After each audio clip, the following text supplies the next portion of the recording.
அனைவருக்கும்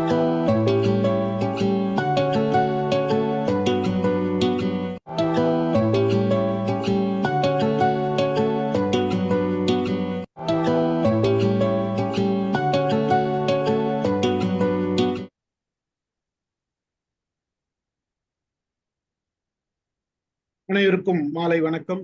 இன்றைய mind your mind நிகழ்ச்சிக்கு உங்களை வரவேற்பதில் மகிழ்ச்சி கொள்கிறேன். அனைவரையும் அன்புடன் வரவேற்கிறேன். இன்றைக்கு நம்முடைய நிகழ்ச்சி 1155வது நிகழ்ச்சி. நிமிர்த்தும் வாசிப்பு. வாசிப்பு பற்றிய சிறப்புகள் தான் இன்னைக்கு பேச போறாரு பாபு சசீந்திரன். எழுத்தாளர், நமக்கெல்லாம் பரிச்சயமானவர் தான். ஆனா பலருக்கு நம்ம நம்ம கூட்டத்துக்கு எப்பயுமே வருவாரு, அடிக்கடி வருவாரு, எப்போ நேரம் கிடைக்குதோ அப்பெல்லாம் வருவாரு. ஒரு சிலர் பார்த்திருக்கலாம், ஒரு சிலர் பார்க்காத இருக்கலாம். பிஇ படிச்சிருக்காரு, எம்பிஏ படிச்சிருக்காரு, 5 நூல்கள் எழுதியிருக்காரு. நிமிர் இலக்கிய வட்டம் என்ற குழு வச்சு அவரும் புத்தக பட்டறை பண்றாரு, அதெல்லாம் பண்றாரு. கலைஞர் டிவி, ராஜ் டிவி, தமிழன் டிவி, இந்த மாதிரி பல டிவிகள் எல்லாம் சிறப்பு விருந்தினராக போடுறாரு. பயிற்சியாளரா பல கல்லூரிகளுக்கும் பல்கலைக்கழகம். குறும்படங்கள்ல நடிச்சிருக்காராம், அது எதுன்னு தெரியல, சொன்னா நம்மளும் பார்க்கலாம். வசனம் எழுதியிருக்கார், பாடலாசிரியர், கவிஞர். ஆக மொத்தத்துல கவிஞர், எழுத்தாளர், பேச்சாளர், நூல் திறனாய்வாளர், பதிப்பாளர்.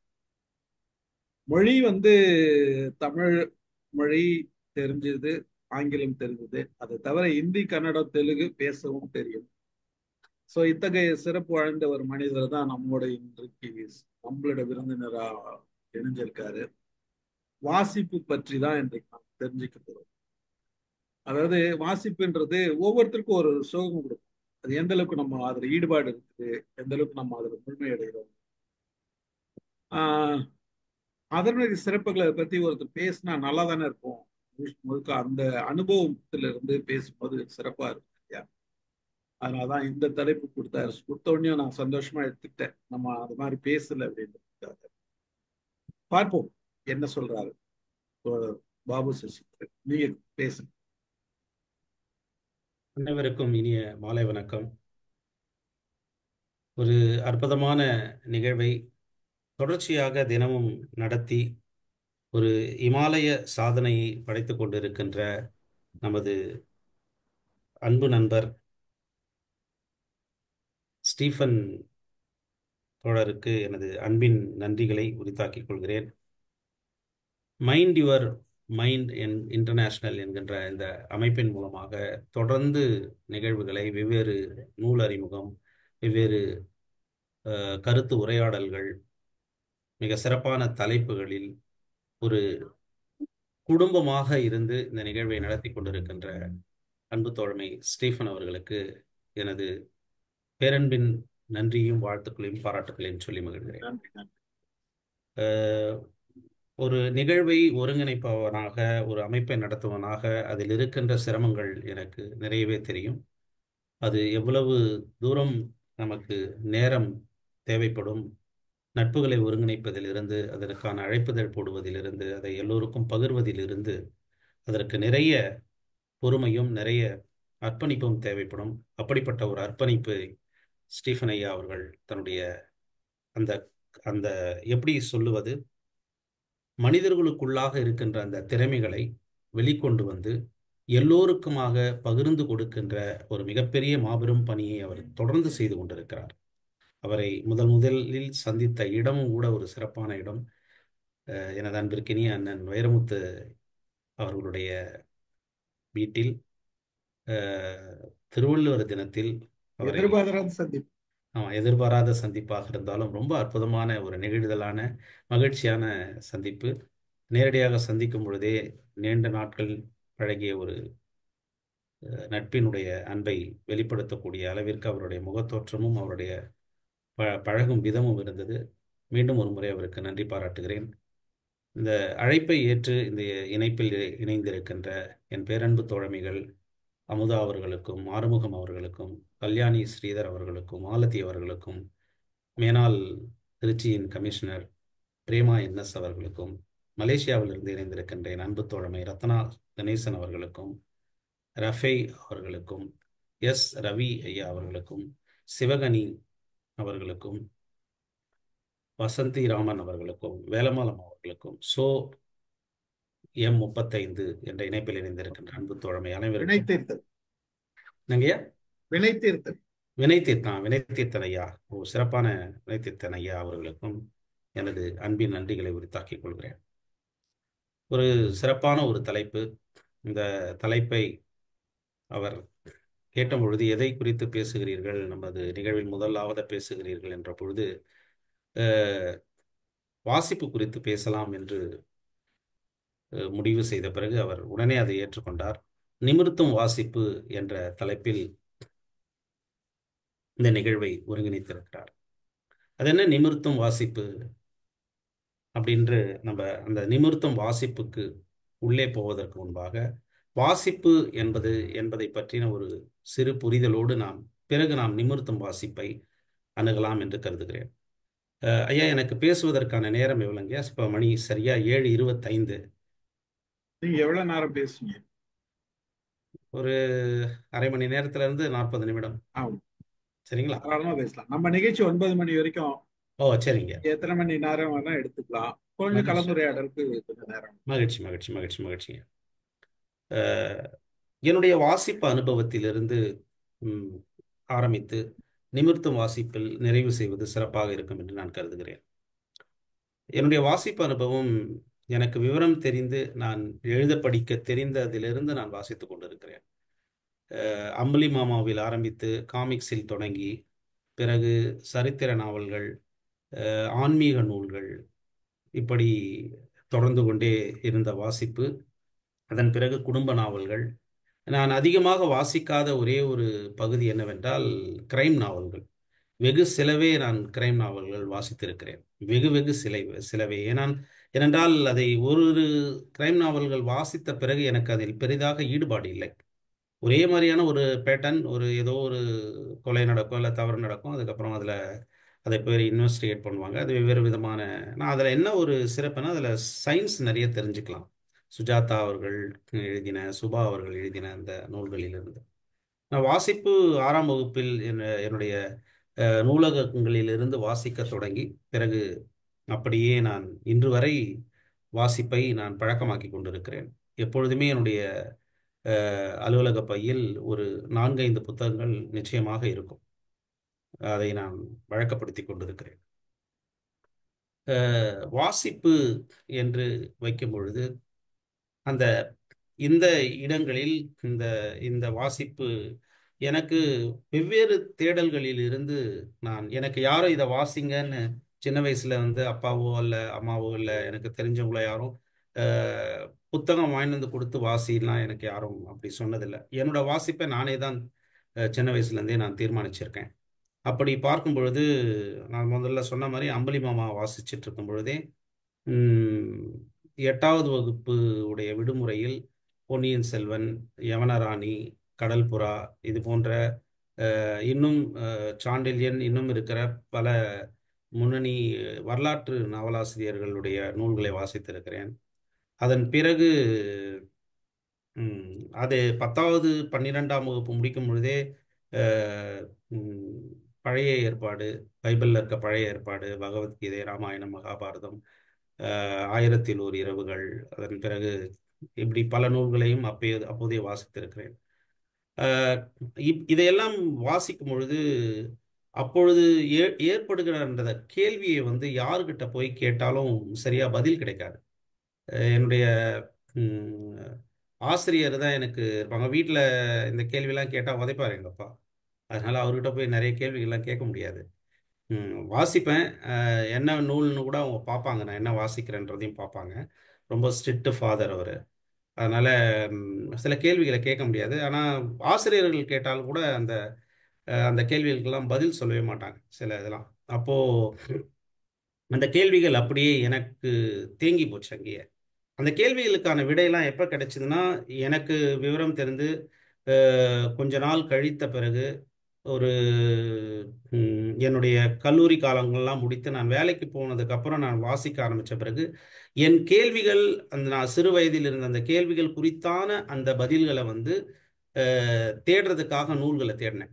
அப்போ எனக்கு அதற்கான பதில்கள் கிடைச்சது. ஒரு எடுத்துக்காட்டுக்கு சொல்லணும்னா, நான் வகுப்பில் படிக்கும் பொழுதே, நான் 11ஆம் வகுப்பு 12ஆம் வகுப்பு படிச்சுட்டு இருக்கேன்னு நினைக்கிறேன். அதுக்கு அப்போ வந்து நான் போய் என்னுடைய தமிழையா கிட்ட போய் கேட்குறேன், ஐயா அந்த மகாபாரதம் படித்தேங்க ஐயா, அதில் வந்து அஹ், பெண்கள் வந்து இப்போ ஒரு திரௌபதி வந்து துயில் உரிக்கிறாங்க. அதுக்கப்புறம் நான் ஊருக்கு போகும்போதெல்லாம் கூட அந்த நாடக இது இது கூத்து நடத்துவாங்க, அதெல்லாம் கூட பார்த்துருக்கேன். அந்த திரௌபதி துயில் உரிக்கிற அந்த நாள் வந்து நிறைய கூட்டம் வந்து கூடும். அது முதல்ல அந்த திரௌபதி துயில் உரிக்கிறதுன்றது அந்த புடவையை அவிழ்க்கிறது தானே, அது தப்பு இல்லையா? அதை காலங்காலமாக வந்து காட்டிக்கிட்டே இருக்காங்க. அந்த மகாபாரதத்தில் அது ஒரு காட்சியை வைக்கிறாங்க. இப்போ அது வெளியூரில் இருக்கவங்க வேற யாருன்னா அதை படிக்கிறவங்க அதை தவறுன்னு உணர மாட்டாங்களா? அது ஏன் மாத்தாமலே இருக்காங்கன்னு நான் அவர்கிட்ட போய் கேட்டேன் நான். அவரு சிரிச்சுக்கிட்டே, "ம், அதை எப்படிப்பா மாற்ற முடியும்? அது வந்து அதானே இதிகாசம், அது கதையில் அப்படிதானே எழுதப்பட்டிருக்கு, அப்படி இதிகாசம் அப்படிதானே எழுதப்பட்டிருக்கு, அதை எப்படி மாற்ற முடியும் சார்? அட்லீஸ்ட் அது எழுதுறது இல்லைனா கூட கூத்துல நடக்கிறதையாவது அது இல்லாத வேற எதனா செய்தியை வைக்கலாமே." ஏன்னா அதுக்கு அவரால் பதில் சொல்ல முடியாது, சிரிச்சு மழுப்பிட்டு அப்படியே போயிட்டார். இப்போ எனக்கான அந்த கேள்வி இப்பொழுது வரையும் அது இருந்துகிட்டே இருக்கு. அதனுடைய நீட்சி தான் அன்பு தோழமை பிரேமா அவர்கள் வாசித்த அந்த கவிதை. அப்ப அது வாசிக்கும் பொழுது, இந்த இந்த கவிதை எழுதும்போது கிட்டத்தட்ட எனக்கு எப்போன்னா நான் 90கள் எழுதின கவிதைன்னு நினைக்கிறேன். நான் அந்த கவிதை 90கள் எழுதின கவிதை அது. அப்போ நான் ஒவ்வொரு பெண்கள் குறித்தான அந்த சரி இது என்ன அஹ், இலக்கியத்தில் இலக்கியம் இல்லை, என்ன சொல்றது, இந்த நம்மளுடைய புரிதல்ல இருக்கிற அந்த பெண்கள் நமக்கு காட்டப்பட்டிருக்காங்க இல்லையா, இதிகாசங்கள், correct. இதிகாசங்கள்ல காட்டப்பட்டிருக்க அந்த பெண்கள் குறித்த கேள்வி ஒவ்வொரு இடத்துலையும் வரும்பொழுது, ஒவ்வொரு பெண்ணுக்கு பின்னாடியும் ஒரு ஒரு மிகப்பெரிய கேள்வி நமக்குள்ள எழுந்துகிட்டே இருக்கு. இப்போ அந்த அகலிகைன்னு சொல்லும் பொழுது, தப்பு அகலிகை மேலேயே கிடையாது, ஆனா அவங்களுக்கு வந்து தண்டனை கொடுக்கப்படுது. அப்ப இந்த மாதிரி வந்து ஒவ்வொரு பெண்ணையும் பார்க்கும்பொழுது இதுதான் எனக்கு கவிதையா அங்க மாறுச்சு. அப்போ இதற்கெல்லாம் காரணமா எங்கடா வந்து நிக்குதுன்னா, அந்த வாசிப்பு தான். அந்த வாசிப்பு தான் என்னை படைப்பாளனாக மாற்றியது.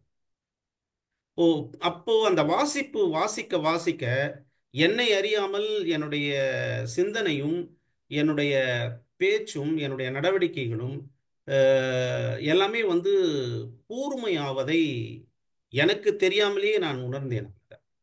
இப்போ இந்த மாதிரியான ஒரு செயல்பாடுகள் வந்து நம்ம செய்யக்கூடாது என்பதை பல கதைகளும் பல கவிதைகளும், எதை செய்ய வேண்டும் என்பதை பல இலக்கியங்களும் பல புத்தகங்களும் கொடுத்து கொண்டே இருக்கு.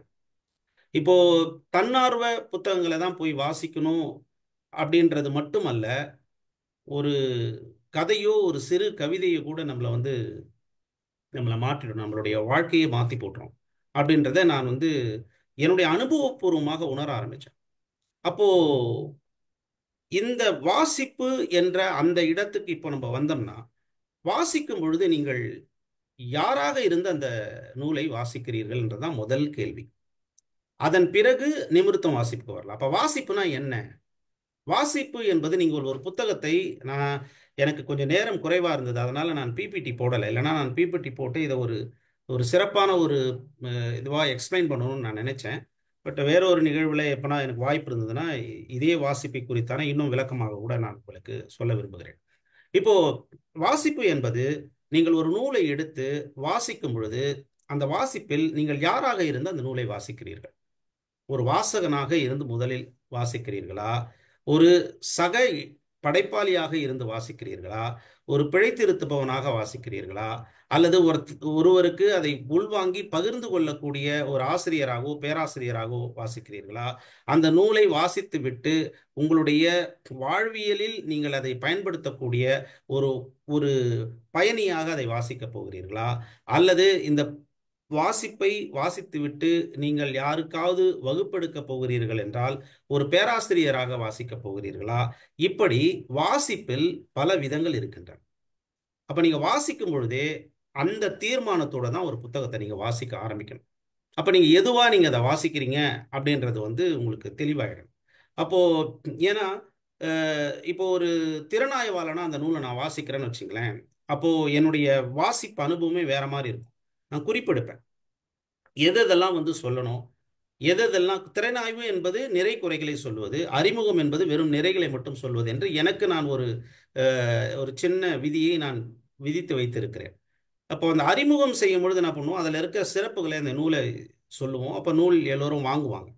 திறனாய்வு என்று சொல்லும் பொழுது எதெல்லாம் சிறப்பாக இருக்கிறதோ அதெல்லாம் சொல்லிவிட்டு பிறகு அதில் இருக்கின்ற சிறு சிறு குறைகளைக்கும் நாம் சொல்லலாம். அது அடுத்த நூலை போடுவதற்கான அந்த எழுத்தாளருக்கு உதவியாக இருக்கும். இப்படிப்பட்ட வாசிப்புகள் இருக்கு. ஆனால் இதெல்லாத்தையும் விட ஒரு நூலை வாசிக்கும் பொழுது நீங்கள் எப்படி இருக்க வேண்டும் என்றால், எப்படி வாசிக்க வேண்டும் என்றால், நீங்கள் ஆடு மாடை போல் வாசிக்க வேண்டும். அப்படிதான் சொல்லுவேன். என்னடா அது, மனுஷன் வாசிக்கிறான் ஆனா வாசிக்கிறது ஆடு மாடு வாசிக்கணும் மாதிரி சொல்றானே அப்படின்னு நீங்க உங்க மனசுல அந்த கேள்வி எழலாம். அப்போ ஆடு மாடு போல் வாசிப்பது என்ன அப்படின்னா, ஆடு மாடுடைய பழக்கத்தை நீங்கள் பார்த்தீங்கன்னா, முதல்ல என்ன பண்ணும், ஒரு அது உணவை சாப்பிடும் பொழுது ஃபர்ஸ்ட் சாப்பிட்றோம். அது இருக்கிறது எல்லாத்தையும் கடகடன்னு எடுத்து சாப்பிட்றோம். சாப்பிட்டுட்டு ஒரு இடத்துல போய் உட்கார்ந்துரும். உட்கார்ந்துட்டு அதுக்கு 2 இரைப்பை இருக்கும். அந்த இரைப்பையிலிருந்து அந்த உணவை மறுபடியும் அதோடைய வாய்க்கு கொண்டு வந்து அரைத்து மென்று மறுபடியும் தன்னுடைய ஜீரண பகுதிக்கு அதை அனுப்பி வைக்கும். இப்போ இந்த உங்களோட வாசிப்பும் அப்படிதான் இருக்கும், இருக்கணும். ஏன்னா ஒரு புத்தகத்தை நீங்க வாசிக்கும் பொழுது முதல்ல அந்த புத்தகம் உங்களுக்கு பிடித்த புத்தகமான்றதை வந்து ஒரு 10 பக்கங்கள்லேயே தெரிஞ்சிடும். இல்லை நீங்க வாங்கும் பொழுதே பிடித்த புத்தகமாக தான் வாங்குவீங்க. ஆனா இதுல என்னன்னா, சில பேருக்கு அந்த வாங்கின பிறகு ரொம்ப பிடிச்சு போயிடும். சில பேருக்கு வாங்கின பிறகு அந்த புத்தகம் பிடிக்காமலும் போயிடும். ரெண்டுமே இருக்கு.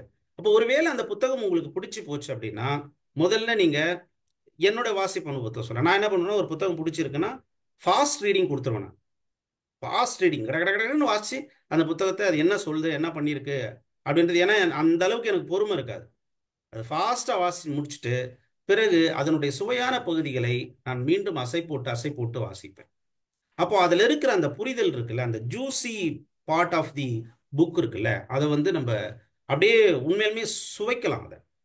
அப்போ அதை சுவைக்கும் பொழுது என்ன நடக்கும் அப்படின்னா, அந்த பகுதி உங்களுடைய உங்களுடைய வாழ்வியலுடைய எல்லா இடங்களையும் கொஞ்சம் கொஞ்சமாக நிமிர்த்தி கொண்டே இருக்கும்.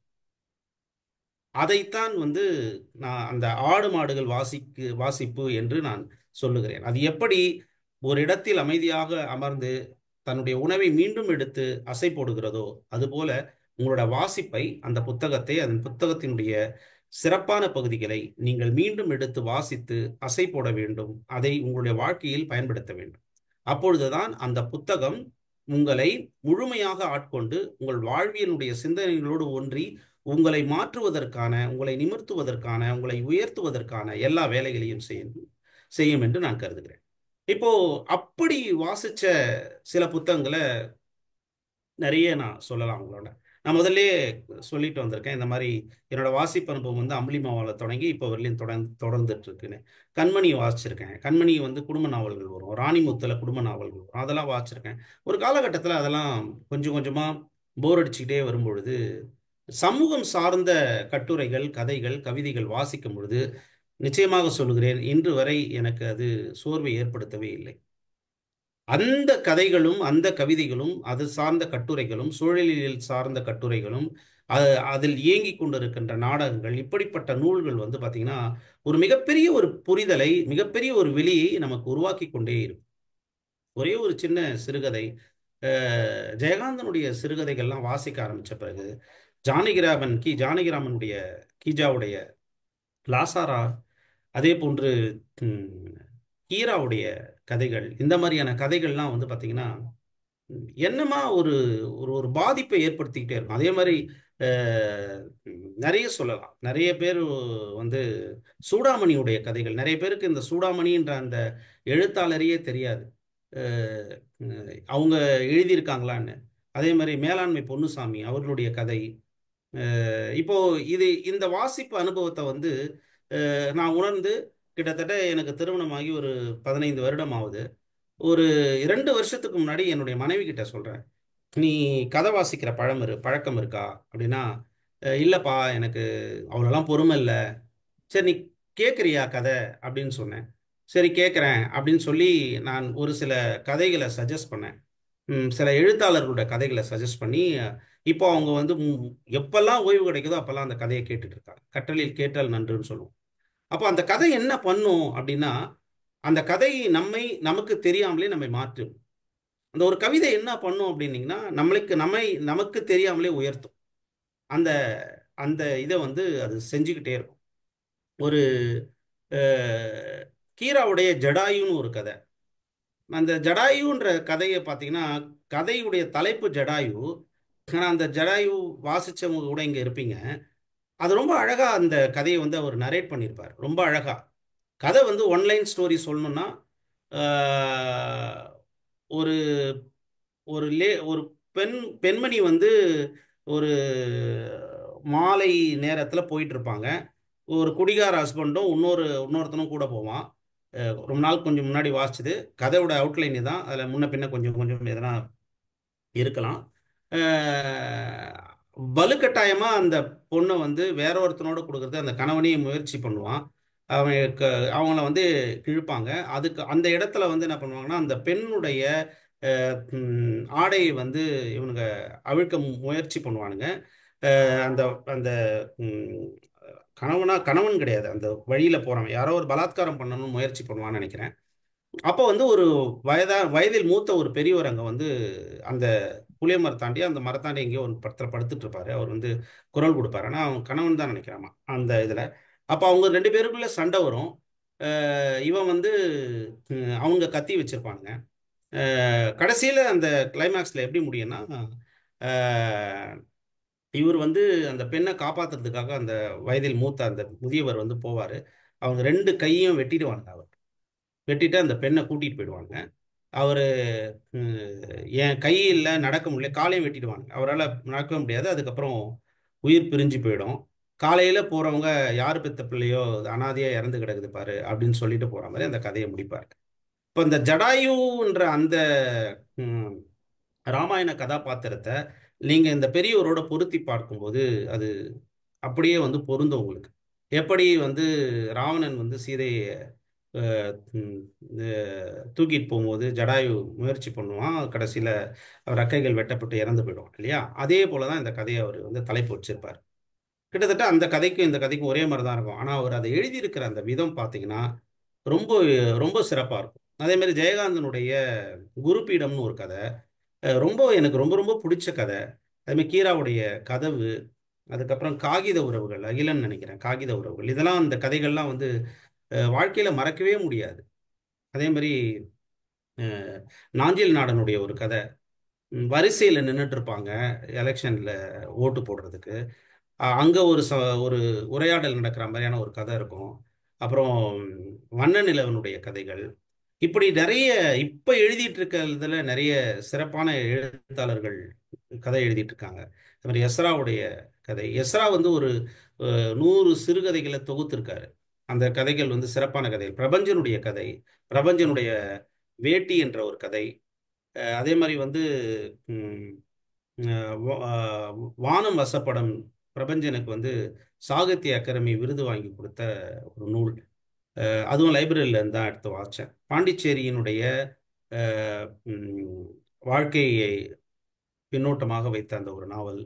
இப்படி நிறைய கதைகள் வந்து பார்த்தீங்கன்னா ரொம்ப சிறப்பான கதைகள். இப்போ அதே மாதிரி கவிதைக்குள்ள நீங்க வந்தீங்கன்னா, இது வந்து ஒரு கதை ஏற்படுத்துகிற ஒரு பாதிப்பு. உங்களால வாசிக்க முடியல, உங்களுக்கு நேரம் இல்லை அப்படின்னா நீங்க என்ன கேட்கலாம்? நீங்க எப்படி பாடல்களை கேட்கிறீர்களோ அது போல இன்னைக்கு நீங்க போய் என்ன பண்ணலாம்னா, கூகுளில், இன்ஸ்டாகிராமில், இல்லை இது டெலகிராமில் நிறைய கதைகள் வந்து ஒளி வடிவில் வருது, நீங்கள் கேட்கலாம். அதே மாதிரி சரித்திர நாவல்கள், நான் வாசித்த எல்லா நாவல்களில் எனக்கு ரொம்ப பிடிச்சதா நான் நினச்சிட்டு இருந்தது வந்து பொன்னியின் செல்வன். அது எனக்கு கிட்டத்தட்ட 3-4 முறை நான் வாசித்திருக்கேன். என்னுடைய 8ஆம் 9ஆம் வகுப்பில் வாசிக்க ஆரம்பித்ததுலேருந்து அதுக்கப்புறமும் 2-3 முறை வாசிச்சிருக்கேன். சில மேடைகளில் சொல்கிறதுக்காக நான் வாசிச்சிருக்கேன். அதன் பிறகு என்னை மிகவும் பாதித்த ஒரு நாவல்னு பார்த்தீங்கன்னா வேல்பாரி தான். எனக்கு தெரிஞ்சு பொன்னியின் செல்வனை விட மிக சிறப்பான நாவல் வந்து வேல்பாரி. அதுவரையும் அது ஒரு டார்கெட்னா, ஒரு ஒரு மைல்ஸ்டோன் இருக்கும்ல, இந்த மைல்ஸ்டோன் வரையும் இதுதான்பா வந்து வேர்ல்டு ரெக்கார்டா இருக்கு. அந்த வேர்ல்டு ரெக்கார்டை வேற ஒன்றா வந்து ஒருத்தன் வந்து பீட் பண்ணுவான்ல. இப்போ இப்போ கூட நீங்க பாத்தீங்கன்னா சச்சின் டெண்டுல்கர் வந்து 49 செஞ்சுரி அடிச்சாருன்னு இருந்தது. இப்போ விராட் கோலி வந்து 50 அடிச்சு அதை பிரேக் பண்றான்ல. அப்படி பொன்னியின் செல்வன் இருந்தது, அதை பிரேக் பண்ணி ஒரு நாவல் மேல வந்ததுன்னா எனக்கு தெரிந்து என் அறிவு கேட்டிய வரை வேல்பாரி தான். வேல்பாரி ஒருவேளை இந்த குழுவில் இருக்கவங்க யாருன்னா வாசிக்கலன்னா தயவு செய்து வாசிச்சு பாருங்க. ஒரு தீ மாதிரியான அந்த நாவல். அந்த நாவல் வந்து நீங்க எடுத்தீங்கன்னா கீழே வைக்க முடியாது. அந்த ஏன் அது மட்டுமா அப்படின்னு பார்த்தீங்கன்னா அப்படி கிடையாது. அதுக்குள்ள என்ன இருக்கும்னா நிறைய விஷயங்கள் இருக்கும். ஒன்று, நம்மளுடைய தமிழர்களுடைய பாரம்பரிய கடவுள், பாரம்பரிய வழிபாட்டு முறை, அதன் பிறகு காடுகள் பற்றின புரிதல்கள், செடி கொடி மரங்கள் குறித்தான புரிதல்கள், பழ வகைகள், கனிகள், அஹ், பூக்கள் விதமான புரிதல்கள், நம்மளுடைய ஆதி தமிழர்களுடைய முந்தைய தமிழர்களுடைய இந்த வானவியல் சாஸ்திரம் எப்படி இருந்தது, கட்டடக்கலைகள் எப்படி இருந்தது, போர் முறைகள் எப்படி இருந்தது, எப்படி தமிழன் வாழ்ந்தான், அஹ், உம், இப்படிப்பட்ட தக தகவல்கள் எல்லாமே வந்து அதில் ரொம்ப அப்படியே செறிவா இருக்கும் அந்த வேள்பாரியில. கதை மாதிரியே உங்களுக்கு தெரியாது. நீங்க வந்து அதுக்குள்ள வந்து ஒரு கதாபாத்திரமாவோ இல்லை, ஒரு நீங்க எப்படி படம் பார்க்கும் பொழுது நீங்க உட்கார்ந்து பார்க்கும்போது சில படங்கள் வந்து உங்களை அந்த படத்துக்குள்ளே இழுத்துட்டு போயிடும். அந்த மாதிரியான அந்த இது வந்து வேள்பாரி. அந்த மாதிரியான ஒரு நாவல். ஒருவேளை உங்களுக்கு படிக்கிறதுக்கு அந்த புத்தகம் வந்து கிட்டத்தட்ட 1800 நினைக்கிறேன். கழிவு விலையில வாங்குனீங்கன்னா ஒரு 1500 வரும். 2 வால்யூமு. ஒருவேளை அது இல்லை அப்படின்னா ஆன்லைனில் யூடியூப்ல வந்து ஒளிப்பதிவாக கிடைக்குது. உங்களுக்கு யாருக்குன்னா வேணும்னா கூட நான் அந்த ஒளிப்பதிவினோட லிங்க் இருந்தால் கூட எடுத்து அனுப்புகிறேன், கேட்டு பாருங்க. 2 முறை நான் அந்த கதையை ஒரு முறை வாசிச்சிருக்கேன், ஒரு முறை கேட்டிருக்கேன். அது அது என்னன்னா அவ்வளோ சிறப்பான ஒரு கதைங்க அது. ரொம்ப நல்லா இருக்கும். நீங்கள் வாசிச்சு பார்த்தீங்கன்னா உங்களுக்கு புரியும். இது வந்து சரித்திர நாவல்கள். கவிதைக்குள்ள வந்தோம்னா இன்னைக்கு எழுதிக்கிட்டு இருக்க கவிதைகள்ல இருந்து இதற்கு முன்னாடி என்னுடைய முன்னத்தியர்களா இருந்த கவிஞர்கள், அந்த கவிஞர்கள்னு சொல்லணும்னா தொல்காப்பியன்ல இருந்து இன்னைக்கு எழுதிட்டு இருக்க லவகுசன் வரலையும் சொல்லலாம். லவகுசன்கள் நிமிர் இலக்கிய வட்டத்தில் இருக்க 2 குட்டி பசங்க ரொம்ப சிறப்பாக நான் வியக்கிற ஒரு கவிஞர்கள். அவங்களுடைய அந்த திறன் வந்து பார்த்தீங்கன்னா நான் நேரடியாக பார்த்தது. கொடுத்த மாத்திரத்தில் தலைப்பை குறித்தான ஒரு கவிதையை உடனே எழுதிடுவாங்க பிள்ளைங்க. அந்த மாதிரியான ஒரு சிறப்பு வாய்ந்த லவன்குசன் வரையும் தொல்காப்பியன்ல இருந்து என்னை ரொம்ப ஆச்சரியப்படுத்தின ஒரு நூல் அப்படின்னு பார்த்தீங்கன்னா எனக்கு திருக்குறள் தான். இந்த மனுஷன் எப்படி தான் எழுதியிருப்பாரு இந்த திருக்குறளைன்றது வந்து எனக்கு எப்பயுமே அது பெரிய வியப்பு தான். அஹ் எந்த ஒரு இது எடுத்தாலும் திருக்குறளை நம்ம ரெஃபரன்ஸாக எடுத்துக்கலாம். எந்த இடத்துல சொன்னாலும் அது நமக்கு ஒரு என்ன சொல்றது, மேற்கோள் காட்டுறதுக்கு எதனா ஒன்று திருக்குறள் நமக்கு திருவள்ளுவர் வச்சுட்டு போயிருப்பார். எதை ஒன்று எடுத்து நீங்கள் சொல்லணும்னாலும் அப்போ அதை வாசிக்கும் பொழுதுதான் அவ்வளோ ஒரு சிறப்பாக இருக்கும். செறிவான வார்த்தைகள், செறிவான கருத்து, எல்லா நேரங்களுக்கும் பொருந்தக்கூடிய ஒரு கவிதை அது. அதை அப்படிதான் பார்க்கணும். தத்துவம்னு சொல்லலாம், கவிதைன்னு சொல்லலாம், எப்படி ஒன்றெல்லாம் சொல்லலாம். அதுவும் இலக்கண மரபோடு எழுதப்பட்டது. அதற்கப்புறம் அதே போல நம்ம சங்க இலக்கிய பாடல்கள், அப்படி நம்ம சொல்லிக்கிட்டே வரலாம். சிலப்பதிகாரம், கம்பராமாயணம், அதுக்கப்புறம் இருக்கிற நிறைய நம்மளுடைய அந்த இலக்கியங்கள்லாம்.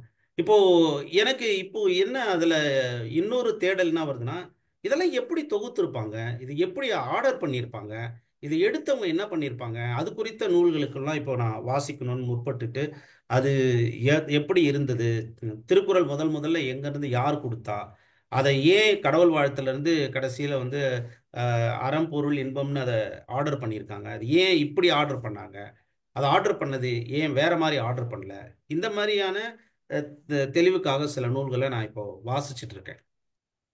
இந்த மாதிரி வந்து ஒவ்வொரு வாசிப்பு நமக்கு, இந்த வாசிப்பெல்லாம் முடிச்சிட்ட பிறகு நான் பொதுவாக நான் மேடைகளில் பேசும்பொழுது பார்த்தீங்கன்னா என்னுடைய வாசிப்பு திறன்ல இருந்து நான் ஒரு கருத்தியலுக்கு வந்துட்டு அந்த கருத்தை சொல்லுவேன் நான்.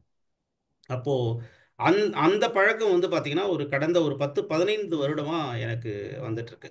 அதற்கு முன்பாக அதை வாசித்ததை அப்படியே சொல்றது, அதன் பிறகு நான் என்ன உணர்ந்து கொண்டேனோ அதை வந்து மற்றவர்களுக்கு சொல்லுவது. அது சிலது வந்து என்னன்னா ம், வேறுவேறு விதமான விவாதங்களுக்கு கூட அது வழிவகுக்கலாம். ஆனா என்ன அதுல ஒரு சிறப்புனா அந்த கருத்து வந்து என்னுடைய புதிய கருத்தா இருக்கும். அந்த கருத்துல தான் வந்து அப்படியே நின்று சொல்லணும் அப்படின்னு. அது அந்த மாதிரி ஒரு எடுத்துக்காட்டுக்கு சொல்லணும்னா, திருக்குறள் குறித்தான 3வது அதிகாரம் நினைக்கிறேன். நீத்தார் பெருமை அப்படின்ற ஒரு அதிகாரம். அந்த அதிகாரத்தை குறித்து விழுப்புரத்தில் இருக்க ஒரு அமைப்புக்கு பேசுறதுக்காக என்னை அழைச்சிருந்தாங்க. நான் போயிருந்தேன்.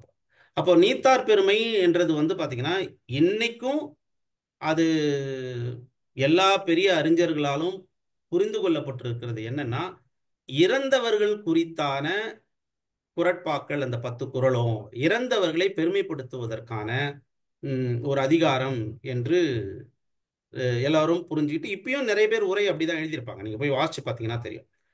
ஆனா எனக்கு வெறு சில உரைகள் வந்து என்னை புரட்டி போட்டுச்சு. எனக்கு அந்த கேள்வி எனக்குள்ள எழுந்துகிட்டே இருந்தது. அந்த அதிகாரத்தை படிக்கும்போது, நீத்தார் பெருமை ஏன் இறந்தவர்களை சொல்லணும்? அவங்க தான் இறந்துட்டாங்களே. இறந்த பிறகு புகழ் இருக்கு. புகழை குறித்து அவர் வந்து வள்ளுவர் வேற ஒரு அதிகாரத்துல சொல்றாரு. அப்ப இறந்தவர்கள் குறித்தான புகழை இவர் ஏன் சொல்லணும் இந்த இடத்துல? அதுக்கு என்ன விளக்கம் இருக்க முடியும்ன்றது எனக்கு ஒரு நீண்ட நாள் தேடலாவே அது இருந்துட்டே இருந்து. அதற்கு யார் எனக்கு வந்து ஒரு தீனி போட்டது அப்படின்னு பார்த்தீங்கன்னா, நாவலர் நெடுஞ்செழியன் அவர்கள் எழுதிய உரை வந்து எனக்கு ஒரு ஒரு தீர்வா இருந்தது. அதன் பிறகு நான் தேட ஆரம்பிச்ச பிறகுதான் அந்த நீத்தார் பெருமை என்பது வந்து பாத்தீங்கன்னா, அது வந்து இறந்தவர்களை குறித்தானது இல்லை அப்படின்னு சொல்லி கொஞ்சம் வாசிக்க ஆரம்பிச்ச பிறகு, அதை தேட ஆரம்பிச்ச பிறகு பாத்தீங்கன்னா, அது வந்து இறந்தவர்களுக்கான இது இல்லை அப்படின்னு. அப்ப நீத்தார் அப்படி என்றால் என்னன்றத அந்த வார்த்தைக்கே நான் வந்து பொருள் பார்க்க உள்ள போறேன். இந்த வாசிப்பு இப்படிதான் இழுத்துட்டு போகும் உங்களை. ஓரளவுக்கு நீங்க முதல்ல அந்த புத்தகத்தை வாங்கின பிறகு, ஒரு புத்தகத்தை வாங்கின பிறகு இதை கம்ப்ளீட் பண்ணா போதுன்றது வாசிக்கிறது வேற, அந்த கதையை மட்டும் வாசிச்சா போதுன்றது வேற. கொஞ்சம் கொஞ்சமா நீங்க வாசிக்க வாசிக்க அந்த வாசிப்புக்குள்ள போகும் பொழுது அது உங்களை நீங்கள் கருத்தியல் ரீதியாகவும் உங்களுடைய சிந்தனை ரீதியாகவும் உங்கள் வாழ்வியல் ரீதியாகவும் அதை உயர்த்துவதை அதை நிமிர்த்துவதை உங்களால் பார்க்கலாம். அதுக்கு இந்த நீத்தார் பெருமை வந்து ஒரு எடுத்துக்காட்டு. அப்போ அதை பார்க்கும்பொழுது தான் இது நீத்தார்னா என்னன்றத பொருள் பார்க்கும்பொழுது துரத்தல்னு வருது, இரத்தல்னு வரல. அப்போ என்னோட சொற்றோட உள்ள போய் பார்க்கும்போது உயிர் நீத்தார், உயிரை துரத்தல்னு அர்த்தம். புரியுதுங்களா? அந்த உயிரை துரத்தல், உயிரை போக்குதல்னா அது கொலை. ரொம்ப கவனமாக கவனிக்கணும். வார்த்தை வந்து ரொம்ப சிறப்பான வார்த்தை தமிழ்ல. கொலை, தற்கொலை என்பது வந்து தானே தன்னை மாய்த்துக் கொள்வது வந்து கொலை, தற்கொலை. யாரா ஒருத்தன் செஞ்சானா அது கொலை. ஆனா நீத்தார் என்பது நாம் விருப்பப்பட்டு வெளியேறுவது, இயற்கையாக வெளியேறுவது. அதுதான் துரத்தல். துரத்தல் என்பது என்னன்னா, நாம் விருப்பப்பட்டு ஏற்றுக்கொண்டு போவது அப்படின்னு நான் அதுக்கு புரிதல் வரும்பொழுது, அப்போ அந்த அதிகாரத்தை மீண்டும் ஒரு முறை வாசிக்கும் பொழுது ஒவ்வொரு குறட்பாக்களும் வெவ்வேறு கோணத்தில் நமக்கு துறவரம் குறித்தான ஒரு புரிதலை ஏற்படுத்தியது. நீங்க இதுக்கப்புறம் நான் சொன்னதுக்கு அப்புறம் நீங்க போய் நீத்தார் பெருமையை ஒரு முறை வாசிச்சு பாருங்க. துறவரம் என்ற ஒரு ஒரு ஒரு கண்ணாடியை போட்டுக்கிட்டு அந்த 10 குறட்பாக்களையும் வாசிச்சு பாருங்க. அது மிக சரியா பொருந்தும், மிக சரியா பொருந்தும். அப்போ அதுல என்ன சிறப்பு, வள்ளுவர் என்ன சொல்ல வராரு அப்படின்னு பார்க்கும் பொழுது இதைதான் அவர் சொல்ல வர்றாரு. எதை சொல்ல வர்றாருன்னா, நீ உயிரோடு இழுக்கும் பொழுது உன்னுடைய ஆசாபாசங்களை இந்த சமூகத்திற்காகவும் உன்னுடைய கொள்கைக்காகவும் உன்னுடைய கருத்துக்களுக்காகவும் அதை துறந்து விட்டு இந்த சமூகத்திற்காக வாழ நீ முற்படுகிறாய் அல்லவா, அதுதான் சிறப்பு, ஒரு மனிதனுடைய சிறப்பு என்று அவர் அந்த நீத்தார் பெருமையில் பேச ஆரம்பிக்கிறார். அவர் இறந்தவனை பற்றி அவர் பேச வேண்டிய அவசியமும் கிடையாது. இப்போ ஒரு ஒரு கொள்கையே இல்லாம, ஒரு ஒரு பிடிமானமே இல்லாம, ஒரு சரியா வாழாத ஒரு இறந்தவனை பத்தி எப்படி பெருமையா பேச முடியும்? இருக்கும் பொழுதே துறவரம் போவன் தான் வந்து துறவரத்திலேயே சிறந்த துறவரம். எல்லாம் இருக்கும். அப்படி பார்த்தீங்கன்னா புத்தன் வந்து பார்த்தீங்கன்னா இருக்கும் பொழுதே எல்லாத்தையும் துறந்துட்டு வெளியே வந்தவன். வசதியான வாய்ப்பு, அழகான மகன், அற்புதமான ஒரு குழந்தை, அழகான மனைவி, அற்புதமான குழந்தை, சிறந்த செல்வாக்கு, நாடு இருக்கிறது, செல்வ செழிப்பு இருக்கிறது, அதிகாரம் இருக்கிறது, அவனை சுற்றி எல்லோரும் அவனுக்கு பணிவிடை செய்வதற்கு பணிப்பெண்கள் இருக்கிறார்கள். செல்வ செழிப்போடு இருப்பவன் தான் எனக்கு தேவையில்லை என்பதை விட்டுவிட்டு அவன் புத்தன் வெளியேறுகிறான். அந்த துறவரத்தை குறித்துத்தான் வள்ளுவர் பேசுகிறார் என்ற புரிதலை அந்த ஏற்படுது. இது இப்போ இந்த வாசிப்பு எப்படின்னு வந்ததுன்னா, வெறும் எனக்கு ஒரு உரையை நான் வாசித்திருந்தால் எனக்கு எல்லோரும் போல அது இறந்தவர்கள் குறித்தான ஒரு அதிகாரம் என்றுதான் நான் நினைத்திருக்கக்கூடும். மூவாவை வாசிக்கும் பொழுது, கலைஞர் உரையை வாசிக்கும் பொழுது, சாலமன் பாப்பாயா வாசிக்கும் பொழுது, போப்பை வாசிக்கும் பொழுது, நம்முடைய அஹ், புலியூர் கேசிகனுடைய உரையை வாசிக்கும் பொழுது, இன்னைக்கு எழுதிட்டு இருக்க நட்புகள் உரை எழுதுறாங்க, அவங்களுடைய உரையை வாசிக்கும் பொழுது, இப்படியெல்லாம் இருக்கும் பொழுது, நாவலர் நெடுஞ்செழியன் ஒருத்தர் உரை எழுதியிருக்காருன்னு ஒரு முறை யாரோ ஒருத்தர், யாருன்னு தெரியல எனக்கு சரியா, சொல்றாங்க. அப்ப நான் தேட ஆரம்பிக்கிறேன். நிறைய பேருக்கு தெரியாது நாவலர் நெடுஞ்செழியனுடைய உரையை பத்தியே. மறைந்த முன்னாள் முதலமைச்சர் ஜெயலலிதா அவர்கள் அதற்கு வாழ்த்துறையோ அணிந்துரையோ கொடுத்திருப்பாங்க. முடிஞ்சா அதனுடைய அஹ், இப்போ அது வழக்கத்தில் நிறைய பேருக்கு தெரியாது அவர் உரை இருந்த அந்த உரையை நீங்க வாசிச்சு பாருங்க. நன்செய்ன்னு ஒரு பதிப்பகம் மலிவு விலையில் ரூபாய்க்கு அந்த உரையை கொண்டு வந்திருக்கிற நாவலர் நெடுஞ்செழியன் எழுதிய உரை. ரொம்ப சிறப்பாக இருக்கும் அந்த உரை. நீங்கள் வாசிச்சு பார்த்தீங்கன்னா உங்களுக்கு தெரியும். எளிமையான வார்த்தைகளோட வரிகளோட கொடுத்துருப்பாரு. இது ஒரு நான் வாசிச்சதை உங்களோட பகிர்ந்துக்கிறேன். அது மாதிரி கவிதைகளுக்குள்ள வரும்பொழுது நவீன இலக்கியங்கள், நவீனம் சார்ந்து இருக்கிற கவிதைகள், பழைய மரபு கவிதைகள் எல்லாத்துக்குமே ஒரு சிறப்பு இருக்குங்க. பதிப்பாசிரியரா நான் வந்து கிட்டத்தட்ட ஒரு 3-4 வருடமா இயங்கிட்டு இருக்கேன். அப்போ அண்மையில் ஒரு நூல் வந்து பதிப்பிக்கிறதுக்காக இந்த நம்ம அனந்த சைனம்னு பாண்டிச்சேரியில் இருக்கார் ஐயா. அவர் வந்து சிறந்த மரபுப்பா புலவர். அவர் வந்து கலைஞருக்கு ஒரு 100 கவிதைகள் எழுதி நூலாக கொண்டு வரணும்னு நினச்சார். அது எழுதியிருந்த அந்த நூல்களை அதை வாசித்து பிழை திருத்துவதற்காக பார்க்கும் பொழுது அந்த கவிதைகள் வந்து கலைஞரை தாண்டி அந்த சொல்லாடல் இருக்குல்ல, மரபுல வந்து அப்படியே நம்ம ஒரு தேன் குடிக்கிற மாதிரி இருக்குங்க. அந்த அந்த அந்த அந்த சந்த நயமும் ஓசையும் அவர் காட்டுகிற ஓமையும் இதெல்லாம் வந்து பார்த்தீங்கன்னா அந்த வாசிப்புல அந்த அந்த அனுபவத்தை வந்து நீங்க அதுக்குள்ள போய் வாழும் பொழுதுதான் அதனுடைய சிறப்பை நீங்க உணர முடியும்னு நான் நினைக்கிறேன். வாசிச்சு பாருங்க. ஒரு ஒரு சிறந்த நூலோடு வாசித்து கொண்டு இருக்கின்ற அனுபவம் ஒரு காதலியோடு இருக்கின்ற சுகத்தை தரும். எத்தனை பேர் அதை உணர்ந்திருப்பீங்கன்னு தெரியாது. நான் பலமுறை உணர்ந்திருக்கிறேன். ஒரு மிக அழுத்தமான நிலையில் இருக்கின்ற என்னை வெளிக்கொண்டு வருவதற்கு ஒரு நட்புட பேசும் பொழுது எப்படி அந்த அழுத்தத்திலிருந்து நான் வெளிவந்து விடுவேனோ அப்படிப்பட்ட ஒரு சிறப்பை, இயல்பை ஒரு நல்ல கவிதை, ஒரு நல்ல சிறுகதை, நல்ல நூல் என்னை வெளிக்கொண்டு வந்துவிடும். இன்று வரை நான் அதை கடைபிடித்துக் கொண்டிருக்கிறேன். என்னுடைய அலுவலக அழுத்தமாக இருக்கட்டும், என்னுடைய பணம் குறித்தான அழுத்தமாக இருக்கட்டும், எனது குடும்பம் குறித்தான அழுத்தமாக இருக்கட்டும், என் நட்புகள் குறித்தான அழுத்தமாக இருக்கட்டும், எந்த மன அழுத்தம் எனக்கு இருந்தாலும் ஏதோ ஒரு புத்தகம் வாசிக்கும் பொழுது, எனக்கு பிடித்த புத்தகத்தை மீண்டும் ஒரு முறை வாசிக்கும் பொழுது அது என்னை அந்த இடத்திலிருந்து வெளிக்கொண்டு வருவதை நான் கண்கூடாக பார்த்திருக்கிறேன். அதனால்தான் பல கல்லூரிகளுக்கு, பள்ளிகளுக்கு, பாலிடெக்னிக்களுக்கு நான் வந்து சிறப்புரை ஆற்ற போகும்பொழுது எல்லோருக்கும் நான் சொல்றது இதுதான். இலக்கியத்தை நீங்க கையில வச்சுக்கோங்க, வாசிப்பை பழக்கப்படுத்திக்கங்க. அது முதல்ல ஒரு போர் அடிக்கிற மாதிரி இருக்கும், தூங்குறதுக்காக வாசிக்கிற மாதிரி இருக்கும், படிச்சா தூக்கம் வர மாதிரி இருக்கும். ஒன்ஸ் உங்களுக்கு அதுக்குள்ள நீங்க போயிட்டு என்ஜாய் பண்ண ஆரம்பிச்சிட்டிங்கன்னா, அந்த மகிழ்ச்சியை நீங்க சுவைக்க ஆரம்பிச்சிட்டிங்கன்னா, அதன் பிறகு வந்து அந்த அந்த சிறப்புகள்ல இருந்து உங்களால வெளியே வர முடியாது. அது உங்களுக்கு ஒரு போதை மாதிரி ஆயிடும். அப்படிப்பட்ட ஒரு சிறப்பை வந்து நம்ம சொல்லலாம். அதனால தான் வந்து இதற்கு முன்பாக வாசித்தவர்கள் எல்லோருமே வந்து அதனுடைய அனுபவத்தை சொல்லுவாங்க. அஹ் பேரறிஞர் அண்ணா கூட சொல்லுவாங்க, எனக்கு அவருக்கு கையில் ஆப்ரேஷன் இருக்கும் பொழுது இருங்க இந்த நூலை முடிச்சுட்டு வந்துடுறேன், அதுக்கப்புறம் உங்களோட ஆப்ரேஷனை வச்சுக்கோங்க அப்படின்னு சொல்லுவாங்க. இந்த மாதிரி நிறைய பேர் உடைய அனுபவங்களை வந்து சொல்லிட்டே இருப்பாங்க.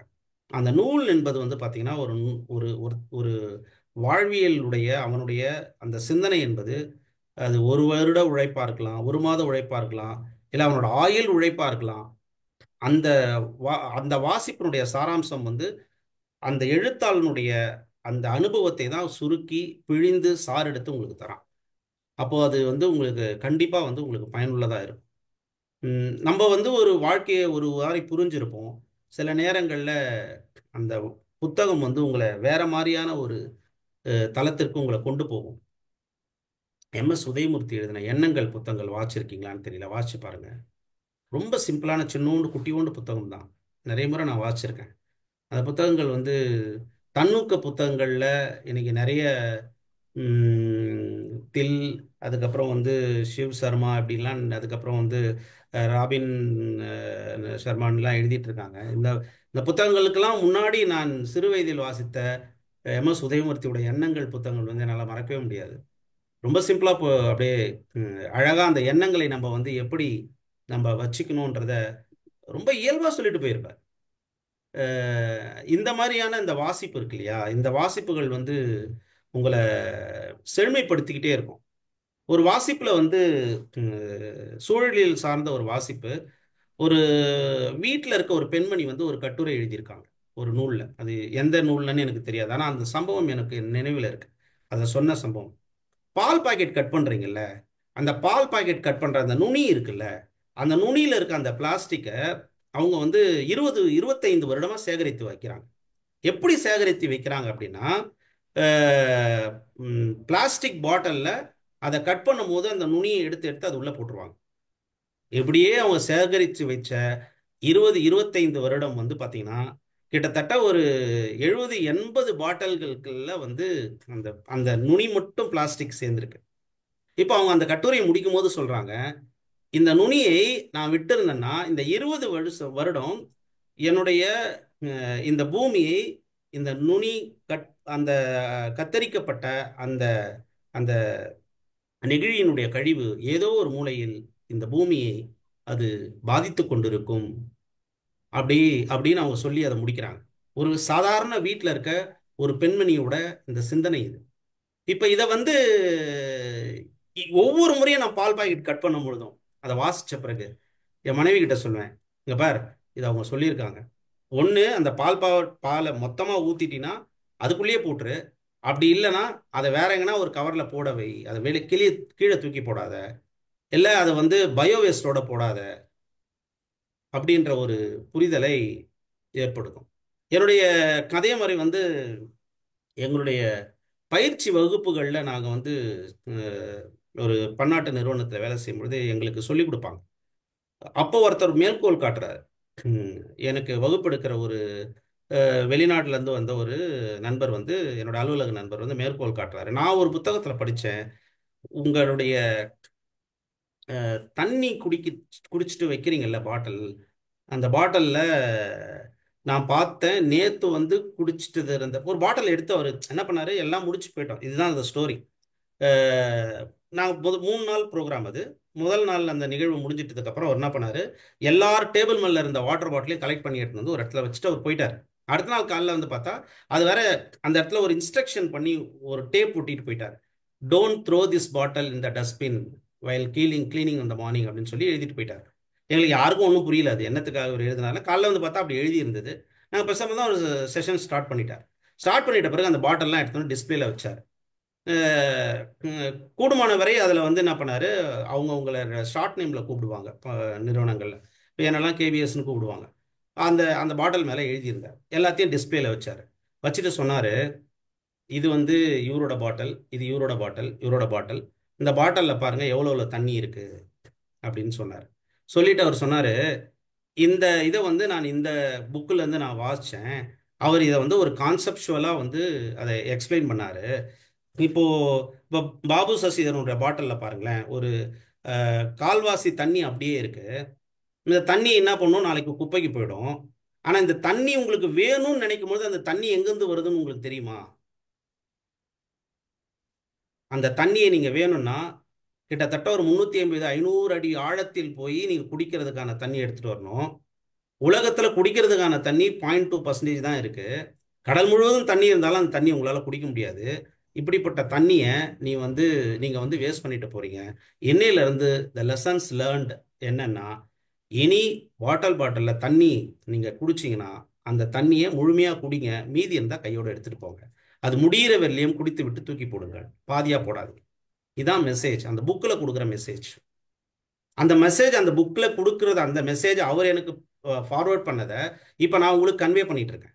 இப்போ இது எல்லாத்துக்கும் என் அலுவலகத்தில் இருக்க எந்த மீட்டிங்கில் இருந்தாலும் சொல்லும் பொழுது, மீட்டிங் வந்து போகும்பொழுது அவங்களாண்ட சொல்வேன், என்னோட இன்டர்னல் மீட்டிங் அதெல்லாம் எக்ஸ்டர்னல் மீட்டிங் அதெல்லாம் please take your water bottle அப்படின்னு சொல்லுவேன் நான். அதே நான் என்னோட கிட்டத்தட்ட ஒரு 10 வருடமா 15 வருடமா அதை நான் கடைபிடிச்சிக்கிட்டு இருக்கேன். இந்த மாதிரியான செய்திகள்லாம் வந்து யார் கொடுப்பா அப்படின்னு பார்த்தீங்கன்னா புத்தகங்கள் தான். இதுதான் நிமிர்த்தும் கருத்துக்கள், நிமிர்த்தும் வாசிப்பு.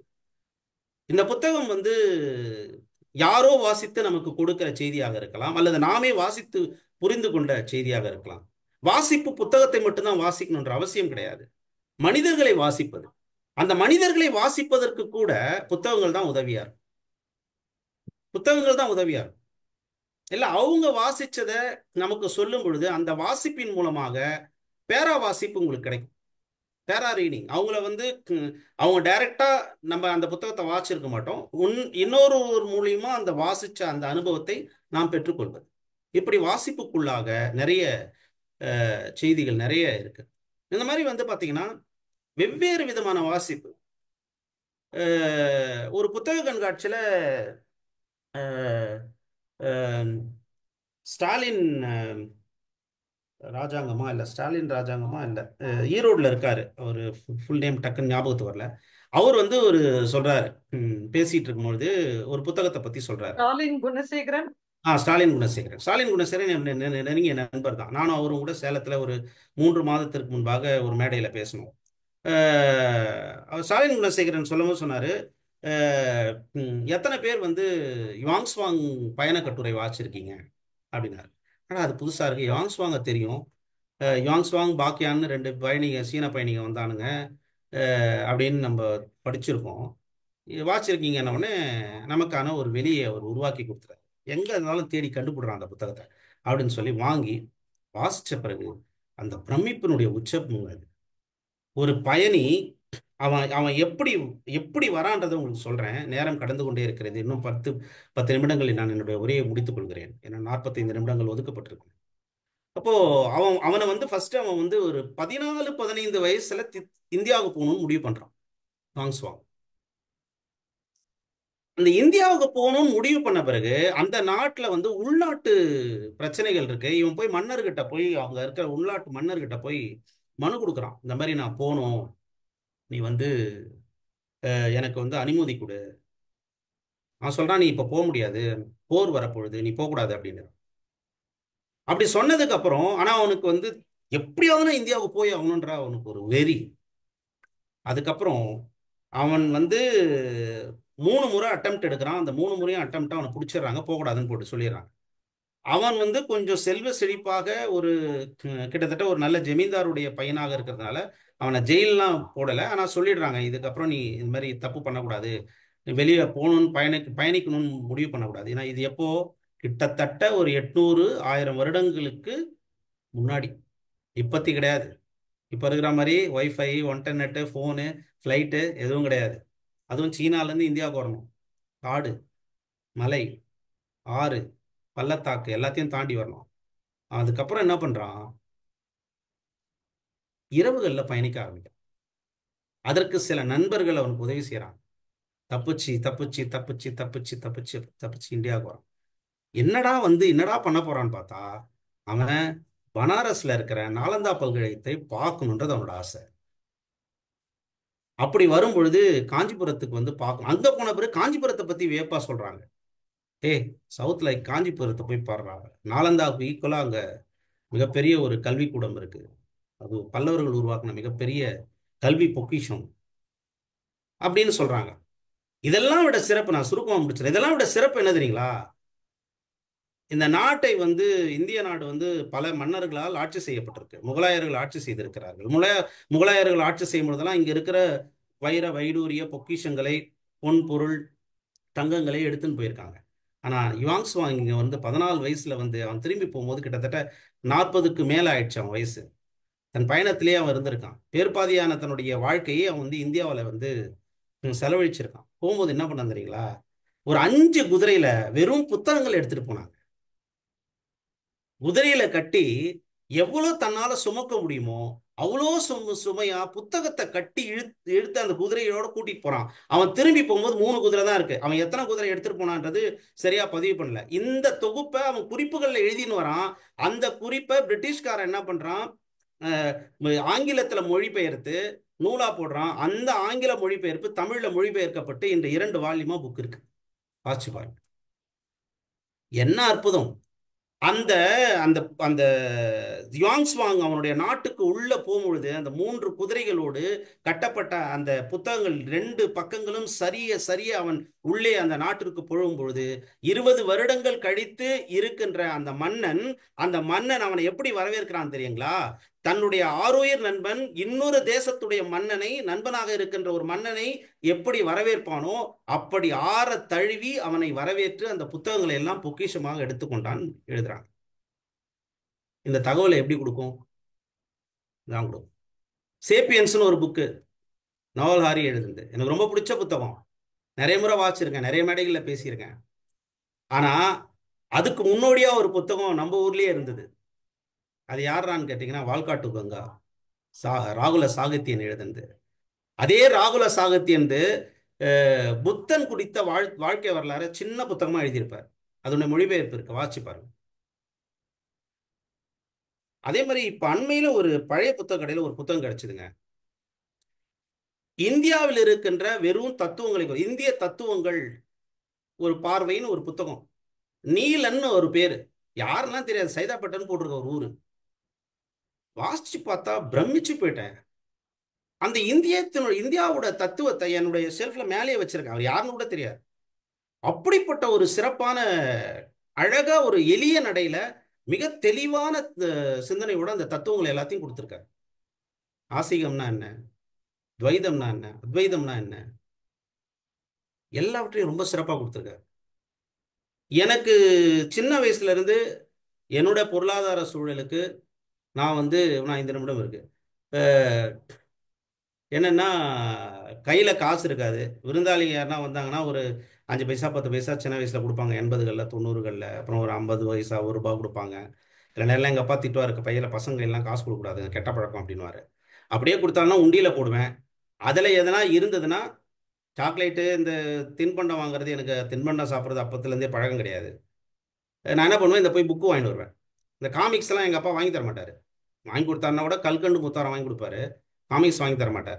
அப்படி எனக்கு பழைய புத்தகங்கள் கடையில் ஏற்பட்ட அந்த பழக்கம் இன்றும் தொடர்ந்து கொண்டே இருக்கிறது. எனக்கு பொக்கிஷமான நிறைய புத்தகங்களை எனக்கு பழைய புத்தகங்கள் தாங்க கொடுத்துருக்கு. நீங்களாம் நினைச்சே பார்க்க முடியாத புத்தகங்கள்லாம் எனக்கு கொடுத்தது அதுதான். இருங்க சொல்றேன். மதுரை நாயன்மார்கள் இருக்காங்கல்ல, மதுரை நாயக்கர்கள் இருக்காங்கல்ல, அவங்களுடைய செப்பேடுகள் குறித்த ஒரு ஆய்வு புத்தகம். இவ்வளோ பெரிய புத்தகம். நான் அதை எவ்வளோக்கு வாங்கியிருப்பேன்னு நினைக்கிறீங்க? அந்த புத்தகத்தை நான் வெறும் ₹100 வாங்கினேன். அது எங்கே இருக்க வேண்டிய புத்தகம்னா, தொல்பொருள் ஆராய்ச்சி செய்கிறவங்க இல்லைன்னா பிஹெச்டி ஸ்டூடெண்ட்ஸ் இருக்காங்கல்ல, அவங்க படிக்க வேண்டிய புத்தகம் வீட்டில் இருக்கு. அதே மாதிரி அரவாணன் ஒரு எழுத்தாளர், அவங்களுடைய துணைவியாரும் ஒரு சிறப்பான ஒரு எழுத்தாளர். அவங்க தான் ஔவைகளை பற்றி ஒரு சிறப்பான ஒரு கட்டுரை எழுதியிருக்காங்க. 6 விதமான ஔவைகள் இருந்திருக்காங்க வெவ்வேறு காலத்துல இருந்து. அவங்க அரவாணன், அவங்க பேர் தாயம்மாள். அரவாணன் தாயம்மாள் அவங்களுடைய துணைவியார். அரவாணன் ஐயா ஒரு புத்தகம் எழுதியிருக்காரு. ஒரு பெரிய தலகாணி மாதிரி இருக்கும். வெறும் 14 கீழ்கணக்கு நூல்களை தொகுத்து ஒரே புத்தகமாக போட்டிருப்பாரு. அது ₹1000 அப்போ. அது 90கள்லயோ 2000லயோ வந்த புத்தகம். ஒரு இடத்துல எனக்கு இருந்தது. பார்த்த உடனே அதை அப்படியே வாங்கிட்டு வந்துட்டேன். ஒரு ஒரு 2 வாரத்துக்கு முன்னாடி ஒரு கடைக்கு போயிருந்தேன். அங்க பார்த்தா அம்பேத்கர் இருக்கார்ல, அவரை பற்றின கிட்டத்தட்ட ஒரு 15 வால்யூம் புத்தகம் வித் போட்டோகிராஃபியோட போட்டோ, அதை பத்தின ஒரு எக்ஸ்பிளனேஷன், பெரிய புக்கு, வால்யூமு, கசட்ல கவர்மெண்ட்ல இருக்க வேண்டிய புத்தகம் அந்த பழைய கடையில இருக்கு. கொஞ்ச நாள் விட்டு அதை கிழிச்சு போட்டுருவானுங்க. அந்த அந்த புத்தகம் என் கண்ணில் பட்டுச்சு. ரேட்டு கேட்டேன், சொன்னாங்க. அவங்க சில நேரங்களில் இப்போலாம் நான் ரெகுலராக வாங்குற இடத்துல என்ன பண்ணிட்டாங்கன்னா, அவங்க உஷாராயிட்டாங்க. இவர் நிறைய புத்தகம் வாங்குறாரு, அதனால இப்போ எடைக்கு கொடுக்கறது இல்லை. புத்தகத்தை பார்த்துட்டு அதுக்கேற்ற மாதிரி காசு கொடுக்க ஆரம்பிச்சிட்டாங்க. ஆனால் அந்த புத்தகத்தோட சிறப்பு என்னன்னா, அதை வெளியிட்டது மகாராஷ்டிரா கவர்மெண்ட். மகாராஷ்டிரா கவர்மெண்ட் வெளியிட்ட புத்தகம் அது. மிக அரிய புகைப்படங்கள், அம்பேத்கருடைய அரிய புகைப்படங்கள். அந்த புத்தகத்தை வீட்டில் வாங்கி வந்து வச்சு எங்கள் அப்பா கிட்ட காமிச்சேன், எங்கள் மாமனார்கிட்ட காமிச்சேன். அப்படியே ரொம்ப பூரிச்சு போயிட்டாங்க. அதெல்லாம் ரொம்ப ரேர் கலெக்ஷன்ஸ் புக்கு. அதே மாதிரி கலைஞர் மு. கருணாநிதி அவர்கள் முதலில் தன்னுடைய நாவலை நான் ராணிமுத்துல வெளியிட்டு வெளிவந்த வெள்ளிக்கிழமை என்ற நாவல் ராணிமுத்துல வந்த இது 60கள் 64 62லயோ வந்தது. அது ஒரு இடத்துல கிட்டத்தட்ட கிழிஞ்சி மேலட்டை இல்லாம இருக்கும்போது வெள்ளிக்கிழமைன்ற அந்த ஒரு தலைப்பு மட்டும் பார்த்தேன். இது கலைஞர் எழுதின நாவல் தானே இது, அதை எடுங்க அப்படின்னு. அதோட விலையை நான் வாங்கினது அவன் ஃப்ரீயாவே எடுத்துன்னு போயிட்டுன்ட்டான். ஆனா அது அவனுக்கு தெரியாது அது என்ன அதனுடைய விலைன்ட்டு. எனக்கு தெரியும் அதோடைய விலை. இப்படிதான் வந்து இந்த நூல்கள் வந்து பாத்தீங்கன்னா ரொம்ப என்ன அது ஒரு போதைங்க எனக்கு. எங்க போனாலும் நூல், பிடிச்ச நூல் வாங்கிட்டு வருவேன். அதே மாதிரி இலங்கை நண்பர் நானும் இன்னொருத்தரும் அவர் எப்படி பழக்கமானார்னா தெரியல, என்னை முகநூலில் பார்த்துருக்காரு. பேசிட்டு இருக்கும்பொழுது என்னத்தோட என்ன புக்கை வாசிச்சுட்டு இருக்கீங்க அப்படின்ன உடனே அவர் வந்து ஒரு புத்தகம் சொன்னார், கடவுள் என்னும் மாயை அப்படின்னு. அந்த புத்தகம் வந்து எதிர் வெளியீடாக வந்திருக்கு. வாய்ப்பு இருப்பவர்கள் வாங்கி படிங்க. கடவுள் குறித்தான பெரிய ஒரு என்ன சொல்றது விமர்சனங்களை அந்த நூல் வச்சிருக்கோம். அதுல சிறப்பு என்னடான்னா, அவர் சொன்னாரு இந்த கடவுள் பத்தின ஒரு புரிதலை வந்து இந்த நூல் எனக்கு ஏற்படுத்தி கொடுத்துச்சு அப்படின்னு. அந்த இலங்கை நண்பர் என்கிட்ட வாட்ஸ்அப் காலில் பேசிட்டு இருக்கோம். யார் எழுதுனது அப்படின்னா, அவர் பேரு நல்ல பேராச்சே, அஹ், நல்ல பேர் அது, அந்த சரி அந்த பேர் இருக்கட்டும். அஹ், அந்த புத்தகத்தை வந்து வாங்கணும்னு முடிவு பண்ணிட்டு அதுக்கப்புறம் ஆர்டர் போட்டு பன்வேல்ல இருந்து வாங்கிட்டேன். அந்த புத்தகத்தை வாங்கின பிறகு பார்த்தா ஒரு சிறப்பு என்னன்னா, அதுல ஒரு 15 புத்தகத்தை அவர் ரெஃபர் பண்ணியிருக்காரு. அதுல 3 புத்தகத்தை நான் ஆல்ரெடி வாசிச்சிட்டேன். அதுல இந்து மதம் எங்கே போகிறது தத்தாச்சாரியார் ஒரு நூல் ஒன்று, அதுக்கப்புறம் இன்னொரு 2 3 நூல் இருக்கு. அந்த நூல் எல்லாத்தையும் நான் அதிலேயே வாசிச்சிட்டேன். மீதி இருக்கிற கட்டுரைகள்லாம் அவ்வளோ சிறப்பா இருக்கு. அதே மாதிரி ஆர் பாலகிருஷ்ணன் அவர் எழுதின சிந்துவெளி உடைய அந்த புத்தகம், அவர் சின்ன நூல் ஒன்று போட்டிருக்காரு. அந்த நூல் பேர் எனக்கு சட்ட ஞாபகம் இல்லை. அந்த நூல் பார்த்தீங்கன்னா மிக சிறந்த ஆய்வு கட்டுரை. நம்மளுடைய பெயர்கள் எல்லாமே வந்து நம்மளுடைய தமிழ் பெயர்கள் இந்த உலகத்துல எந்தெந்த இடத்துல இருக்கு அப்படின்னு அது சொல்லும். அவர் ஒரு புறம் ஒரு முகநூல் பதிவு போடுறாரு, மெக்காலேவை பத்தின ஒரு புத்தகம் வெளிவந்திருக்கு. அதை வந்து என்னது என்ன பதிப்பகமும் ரிலீஸ் பண்ணியிருக்கு. அதுக்கு முன்னாடி ரோஜா முத்தையா அவங்களுடைய நிறுவனம் வந்து மெக்காலேவோட கல்விக் கொள்கையை பற்றி அவர் கொடுத்த அந்த கட்டுரை இருக்கு இல்லையா, அந்த அவர் சப்மிட் பண்ண அந்த பேப்பர்ஸ் இருக்கு இல்லையா, அதை மொழிபெயர்ப்பு பண்ணி போட்டிருக்காங்க. அது முதல்ல வந்துருச்சு. அதன் பிறகு இன்னொருத்தர் வந்து அவர் பேர் என்னமோ ராசுன்னு வரும், மணிராசு என்னன்னு வரும். அந்த ஆசிரியர் வந்து மெக்காலா குறித்து ஃபுல்லாக எழுதியிருக்கார். ஃபுல்லாக அந்த அந்த கட்டுரை குறித்தும் அது எப்படி அந்த புதிய கல்விக் கொள்கை எப்படி அமலாக்கப்பட்டது எல்லாமே அதை வாசிக்கும் பொழுது அது கொடுக்குற அனுபவம். ராஜாராம் மோகன் ராய் ஒரு சைடில் அதை வந்து ஆதரிக்கிறதையும், அதே அந்த மெக்காலா கொள்கைக்கு ஏற்படுகிற எதிர்ப்பும், அது அதை எப்படி வந்து அமலாக்கம் செய்யப்படுகிறது, அதில் யார் எதிர்க்கிறார்கள், எதனால் எதிர்க்கிறார்கள், இதெல்லாம் வாசிக்கும் பொழுது ஒரு புதிய ஒரு அனுபவம். இந்த வரலாற்றை நாம் பின்னோக்கி அப்போது வாழ்ந்த அந்த அந்த சம்பவங்களை மீண்டும் பார்ப்பதற்கான ஒரு வாய்ப்பை அந்த நூல் ஏற்படுத்தி கொடுக்கிறது. இப்போ இந்த மாதிரியான பயணங்கள்ல இருக்கும்பொழுது, இன்னும் 2 நிமிஷத்துல நான் முடிச்சிடறேன். இந்த மாதிரியான பயணங்கள்ல நூல் வாசிச்சுட்டு இருக்கும் பொழுது என்ன உங்களுக்கு ஏற்படும்னா, நீங்கள் புதினங்கள் வாசிக்கும் பொழுது சில உண்மைகளும் அல்லது பல கற்பனைகளும், சில புதினங்களில் பல உண்மைகளும் சில கற்பனைகளும் கலக்கப்பட்டிருக்கும். ஆனால் நிறைய செய்திகளை நமக்கு தந்துவிட்டே போகும். இதை வந்து நீங்க வாசிச்ச பிறகு நீங்க உரையாடி கொள்கிற நட்புகளோடு உரையாடும் பொழுது அது வெளிப்படும். இந்த ஒரே ஒரு செய்தியோடு நான் வந்து நிறைவு செய்கிறேன். நிறைய செய்தியை இந்திரனன் வந்து அவருடைய முகநூல் பக்கத்தில் பகிர்ந்துகிட்டே இருப்பார். ரொம்ப நாளுக்கு முன்னாடி, ஒரு 6 மாசத்துக்கு முன்னாடி இல்லை 1 வருடத்திற்கு முன்பாக எங்களின் பேரன்பு அறிவு ஆசான் ஈரோடு தமிழன்பன் ஐயா அவர்களை சந்திக்கும் பொழுது, அவரோடு இருந்து உரையாடிய பொழுது அவர் சொன்ன தகவல்கள் எல்லாம் எனக்கு வியப்பில் ஆழ்த்தியது.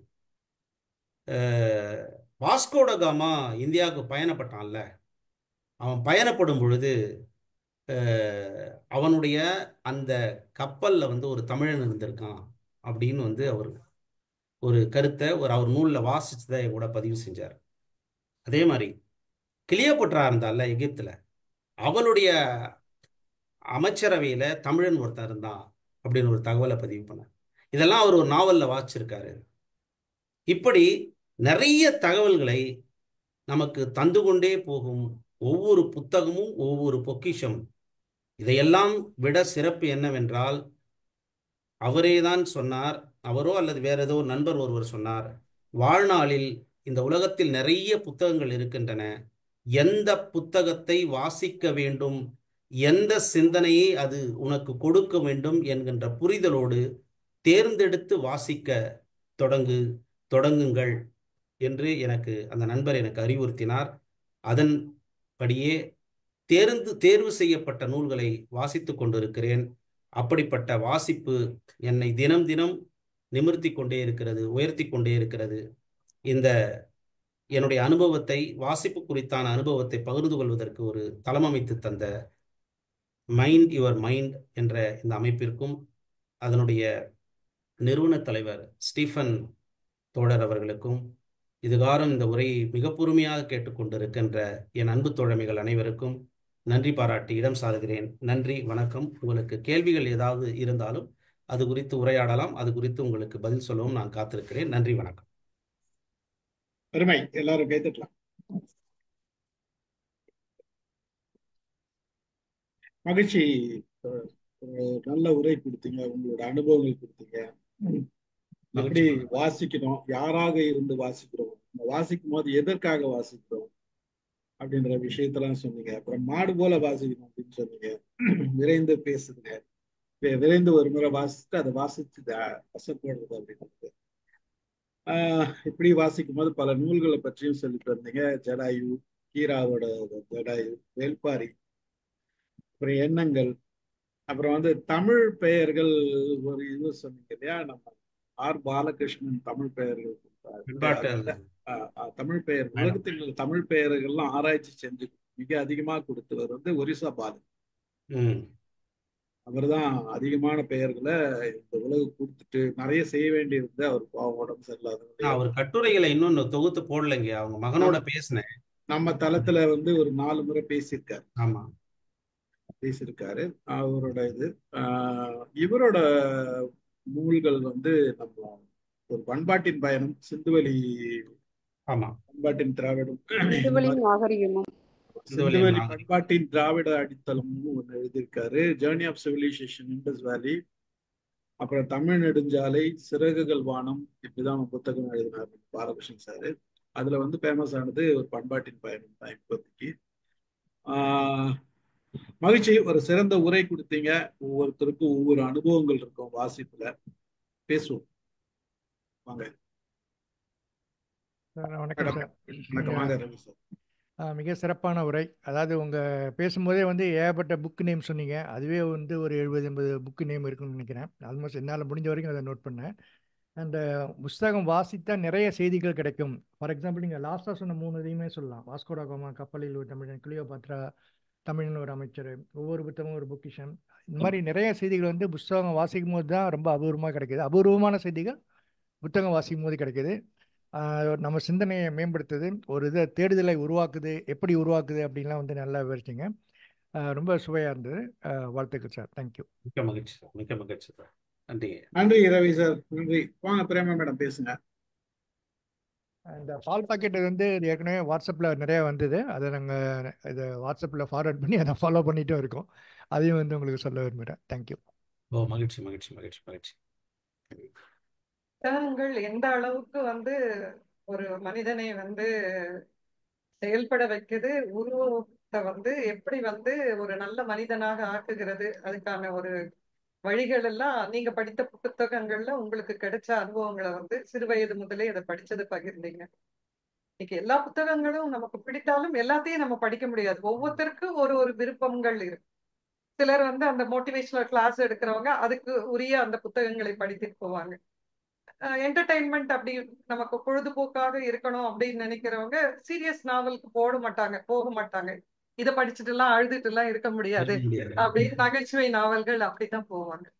சரித்திர நாவல் அப்படின்றது நம்ம முன்னால எப்படி இருந்திருக்காங்க அப்படின்ற ஒரு விஷுவலைஸ் பண்றதுக்கு நீங்க சொன்ன மாதிரி ஒரு பொன்னியின் செல்வனோ, ஒரு சிவகாமியின் சபதமோ, ஒரு பார்த்திபன் கனவோ இன்னைக்கு நமக்கு அதையெல்லாம் ஹிஸ்டரியா நம்ம படிச்சு இப்ப யுவான் சுவாங்க வந்து தெரியும்.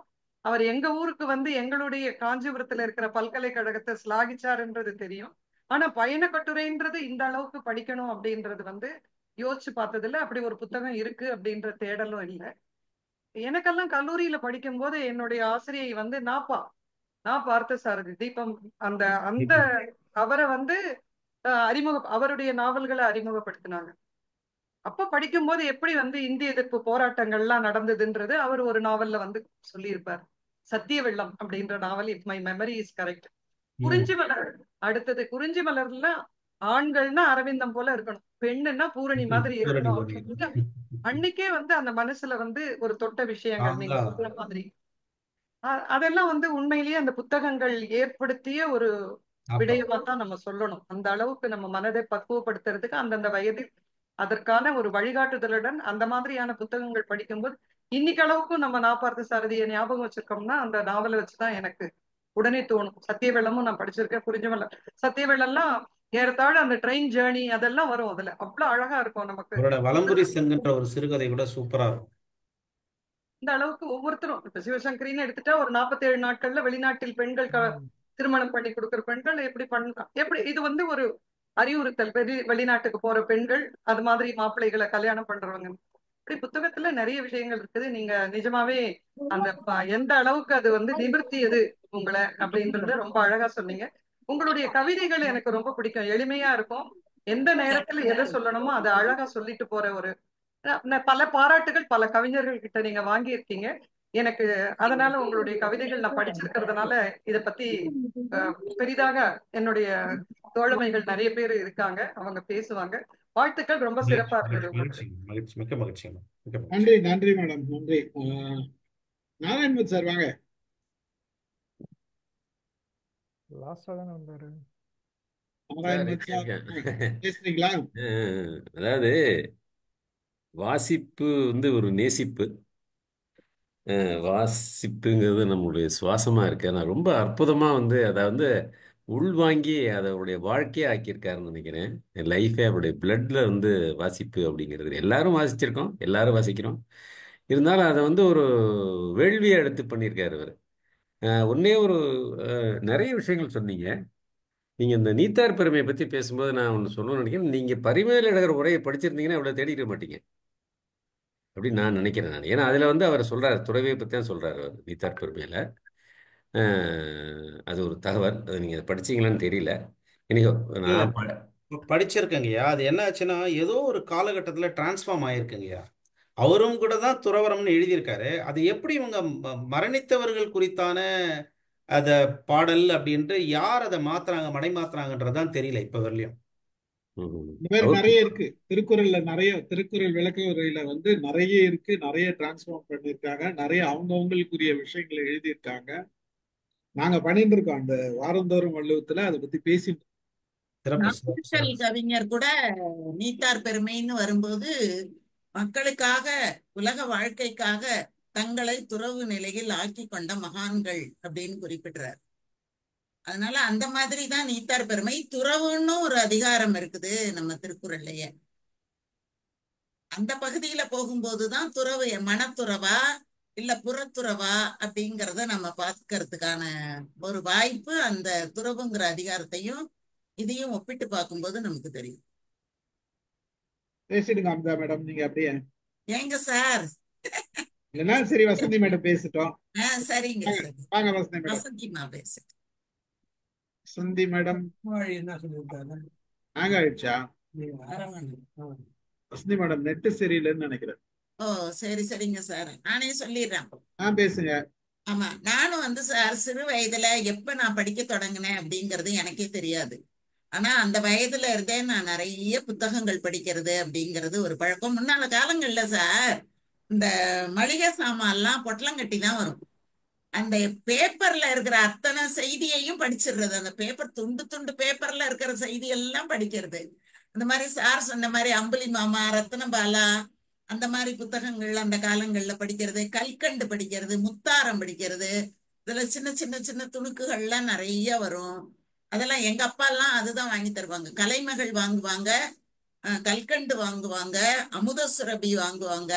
இந்த மாதிரி பத்திரிகைகள்லாம் தான் வாங்கி படிக்க சொல்லுவாங்க. கண்ணன் அப்படின்னு ஒரு புத்தகம் வரும் சார், அது வந்து நாங்க படிப்போம். கழகச் சிறுகதைகள் அப்படின்னு அப்படியே ஒரு 50 புத்தகம் 100 புத்தகம்னா அப்படியே அடுக்கடுக்கா இருக்கும். அந்த மாதிரி புத்தகங்கள் அப்படியெல்லாம் நிறைய பாட புத்தகங்கள் படிச்சதை விட நான் வந்து இந்த மாதிரி புத்தகங்கள் படிச்சது தான் சார் அதிகம். பாட புத்தகங்கள் நான் ரொம்ப படிச்சதா எனக்கு ஒன்றும் அவ்வளோ ஞாபகம் இல்லை. அதனால நான் பாட புத்தகங்கள் படிச்சு ரொம்ப பெரிய ஆளா வந்த மாதிரி எனக்கு ஒன்றும் தெரியல சார். சாதாரணமா தான் படிச்சுட்டு வந்திருக்கேன் அப்படின்னு நான் நினைக்கிறேன். எனக்கு இந்த மாதிரி புத்தகங்கள் தான் ரொம்ப பிடிக்கிறது. அதனால இந்த மாதிரி விஷயங்களை நிறைய படிக்கிறது. அது மாதிரி அந்த சமயங்கள்ல நிறைய நாவல்கள்லாம் படிச்சது. சார் சொல்ற மாதிரி கொஞ்சம் கொஞ்சமா அதுல இருந்து நம்ம விடுபட்டுறோம். ஒரு கட்டத்துல கதைகள்ல இருந்து விடுபட்டுறோம், நாவல்ல இருந்து விடுபட்டுறோம், சரித்திர கதைகள் இப்படி ஒவ்வொன்னா விடுபட்டு நம்ம வயதுக்கு மாற மாற படிப்போட அந்த சுவாரஸ்யங்களும் நம்ம ரசிக்கிறதுமே மாறிக்கிட்டு போகுது அப்படிங்கிறத என்னோட வாழ்க்கையில நான் ஒரு ஒரு காலகட்டத்திலையும் ஒரு ஒரு விதமான புத்தகங்களை நான் படிச்சிருக்கேன் அப்படிங்கிறத என்னால உணர முடியுது. இந்த வேள்பாரி கதையை வந்து நாங்க இன்னைக்கு கூட என்னோட பேரன் தூங்குறதுக்கு முன்னால அந்த வேள்பாரி கதையை வந்து போட்டுட்டு எப்படி இருந்தாலும் ஒரு அரை மணி நேரம் 3/4 மணி நேரம் கேட்டுட்டு தான் தூங்குற பழக்கம். அது தினமும் அது சொல்றதுதான் அந்த ஒலி, அந்த இது ஒலி புத்தகம். அது வழியா தினமும் கேட்கறது. முதல்ல வேள்பாரி, அது கிடைக்கலன்னா தான் பொன்னியின் செல்வன், அந்த மாதிரி பாக்குறது பழக்கம். சின்ன பிள்ளைங்க எல்லாம் ரொம்ப விரும்பி அதை கேட்கறாங்க அப்படிங்கிறது தெரிஞ்சது. அது மாதிரி ஒரு காலகட்டங்கள்ல கவிதைகள் படிக்கிறதும் இருந்தது. இப்ப அதெல்லாம் கொஞ்சம் கொஞ்சமா மாறி அந்த தன் முன்னேற்ற நூல்கள்லாம் படிக்கிறது மாறி அப்படியே காலங்காலமா ஒரு ஒரு முறையும் ஒவ்வொரு விதமாக மாறிக்கொண்டே போகுது அப்படிங்கிறத நான் தெரிஞ்சுக்கிறேன். என்னோட அனுபவத்துல நான் வந்து புரிஞ்சுக்கிட்டேன். சார் சொன்ன புத்தகங்களையும் நான் திரும்பவும் ஒரு தடவை, அந்த இவாங் சுவாங் அவரை பத்தி நான் ஒரு தடவை படிச்சேன். ஆனா மீண்டும் ஒரு முறை அதை வந்து படிக்கணும் அப்படின்னு நான் நினைச்சேன் சார். ரொம்ப நன்றி, ரொம்ப சிறப்பு, ரொம்ப அழகா பேச்சு ரொம்ப சிறப்பா இருந்தது. வாழ்க, வாழ்த்துக்கள் சார். மேடம் மேடம் இந்த யுவான் சாங் படிச்சுட்டு கொஞ்சம் பேசுங்க நீங்க. சரிங்க. அவங்க எது பேசினாலும் போட்டுருவாங்க, கவலையே படாது. வசந்தி மேடம் வாங்க. வணக்கம் சார், எல்லாருக்கும் வணக்கம். ரொம்ப ரொம்ப நல்லா இருந்துச்சு சார் உங்களோட உரை. இன்னைக்கு வந்து கட்டாயம் வேண்டிய தேவையான உரை. எல்லாருக்கும் முதல்ல இளைஞர்களுக்கு ரொம்ப தேவை, நம்ம எல்லாருக்கும் தேவை. நாங்கள் எல்லாருமே இந்த இந்த ஒய்எம் எம்ஓஎம்ல நிறைய நாங்கள் புஸ்தகத்தை வந்து படிச்சுட்டு வந்து சொல்கிறவங்க நிறைய இருக்கிறாங்க. உங்ககிட்ட வந்து நாங்கள் நிறைய விஷயம் கற்றுக்கிட்டோம். இன்னைக்கு வந்து பிரமாதமாக எடுத்து சொன்னீங்க எவ்வளவு இம்பார்ட்டண்ட்டு ஒரு புஸ்தகத்தை படிக்கிறது அப்படின்னு சொல்லிட்டு. ஏன் புஸ்தகம் படிக்காமல் இருந்தால் என்ன ஆகுது அப்படிங்கிறது வேற, ஆனால் புஸ்தகம் படித்தா என்னெல்லாம் நல்லது வருது அப்படின்னா முதல்ல வந்து அந்த அனலிட்டிக்கல் ஸ்கில்ஸ் வந்து ரொம்ப இம்ப்ரூவ் ஆகுது ஒன்று. அப்புறம் கேள்வி கேட்குறங்க, அந்த ஒரு கேள்வி கேட்கணும், இதை வந்து இது என்னன்னு புரிஞ்சுக்கணும் அப்படிங்கிற அந்த ஒரு புரிதல் நமக்கு வருது. ஏன்னா நான்லாம் சின்ன குழந்தையில இந்த பெரிய புராணம்லாம் படிக்கும்போது எனக்கு பயமா இருக்கும். பெரிய புராண கதைகள்லாம் அது என்னடா குழந்தைய எடுத்து சாப்பிட வச்சிருக்காரு, கடவுளை சாப்பிட வச்சிருக்காங்க, இதெல்லாம் சரியா அப்படின்னு சொல்லிட்டு நான் நிறைய கேள்வி கேட்பேன் எங்க வீட்டில்.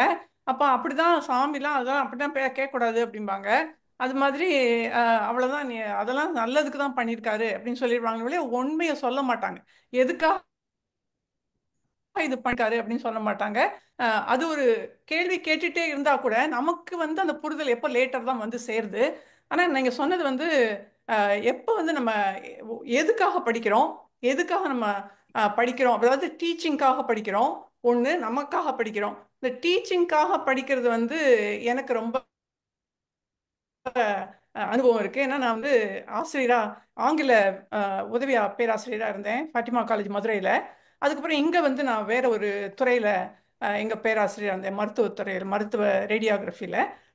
இப்போ வந்து தமிழ் ஸ்கூலில் நான் ஆசிரியராக இருக்கேன் நிறைய வருஷமா. எல்லாத்துலேயுமே நம்ம எப்போ வந்து கல்வி சொல்லித்தரமோ நம்ம நிறைய படிப்போம், நிறைய புரிஞ்சுக்கிட்டு அதை சொல்லுவோம். வெறும்னா ஏதோ படிக்கிறோம் இல்லை, இதை புரிஞ்சுக்கிட்டு நம்ம சொல்லுவோம். அது மாதிரி இங்கே வந்து நம்ம கொடுக்க போகிறோம், ஏதாவது ஒரு ப்ரெசன்டேஷன் ஒரு புக்கை கொடுக்குறோம்னா அதுக்காக அனலிட்டிக்கல் ஸ்கில்ஸ் அதில் வருது. இதுக்கும் ஒரு கனெக்ஷன், இதை வந்து நம்ம புரிஞ்சுக்கிட்டு சொல்கிறோம். ஸோ அந்த புரிதல் வந்து நம்ம படிக்கும்போது தான் நிறைய வருது. அதே மாதிரி கல்வி சொல்லி தரும்போது நமக்கு நிறைய புரிதல் வருது. ஏன்னா நம்ம இப்போ ஸ்டூடெண்ட்ஸ் முன்னால் நிற்க முடியாது. உங்களுக்கு விஷயம் தெரியலன்னா நீங்கள் அங்கேயே அடிபட்டு போயிடுவீங்க. ஸோ அதனால படிப்பு வந்து ரொம்ப ரொம்ப இம்பார்ட்டன்ட். வேற வேற விதத்தில் நம்ம படிக்கலாம், கற்றுக்கொள்ளலாம். அப்புறம் வந்து ஒன் ஒன் சைடு ரீடிங் நிறைய நான் பார்க்குறேன்.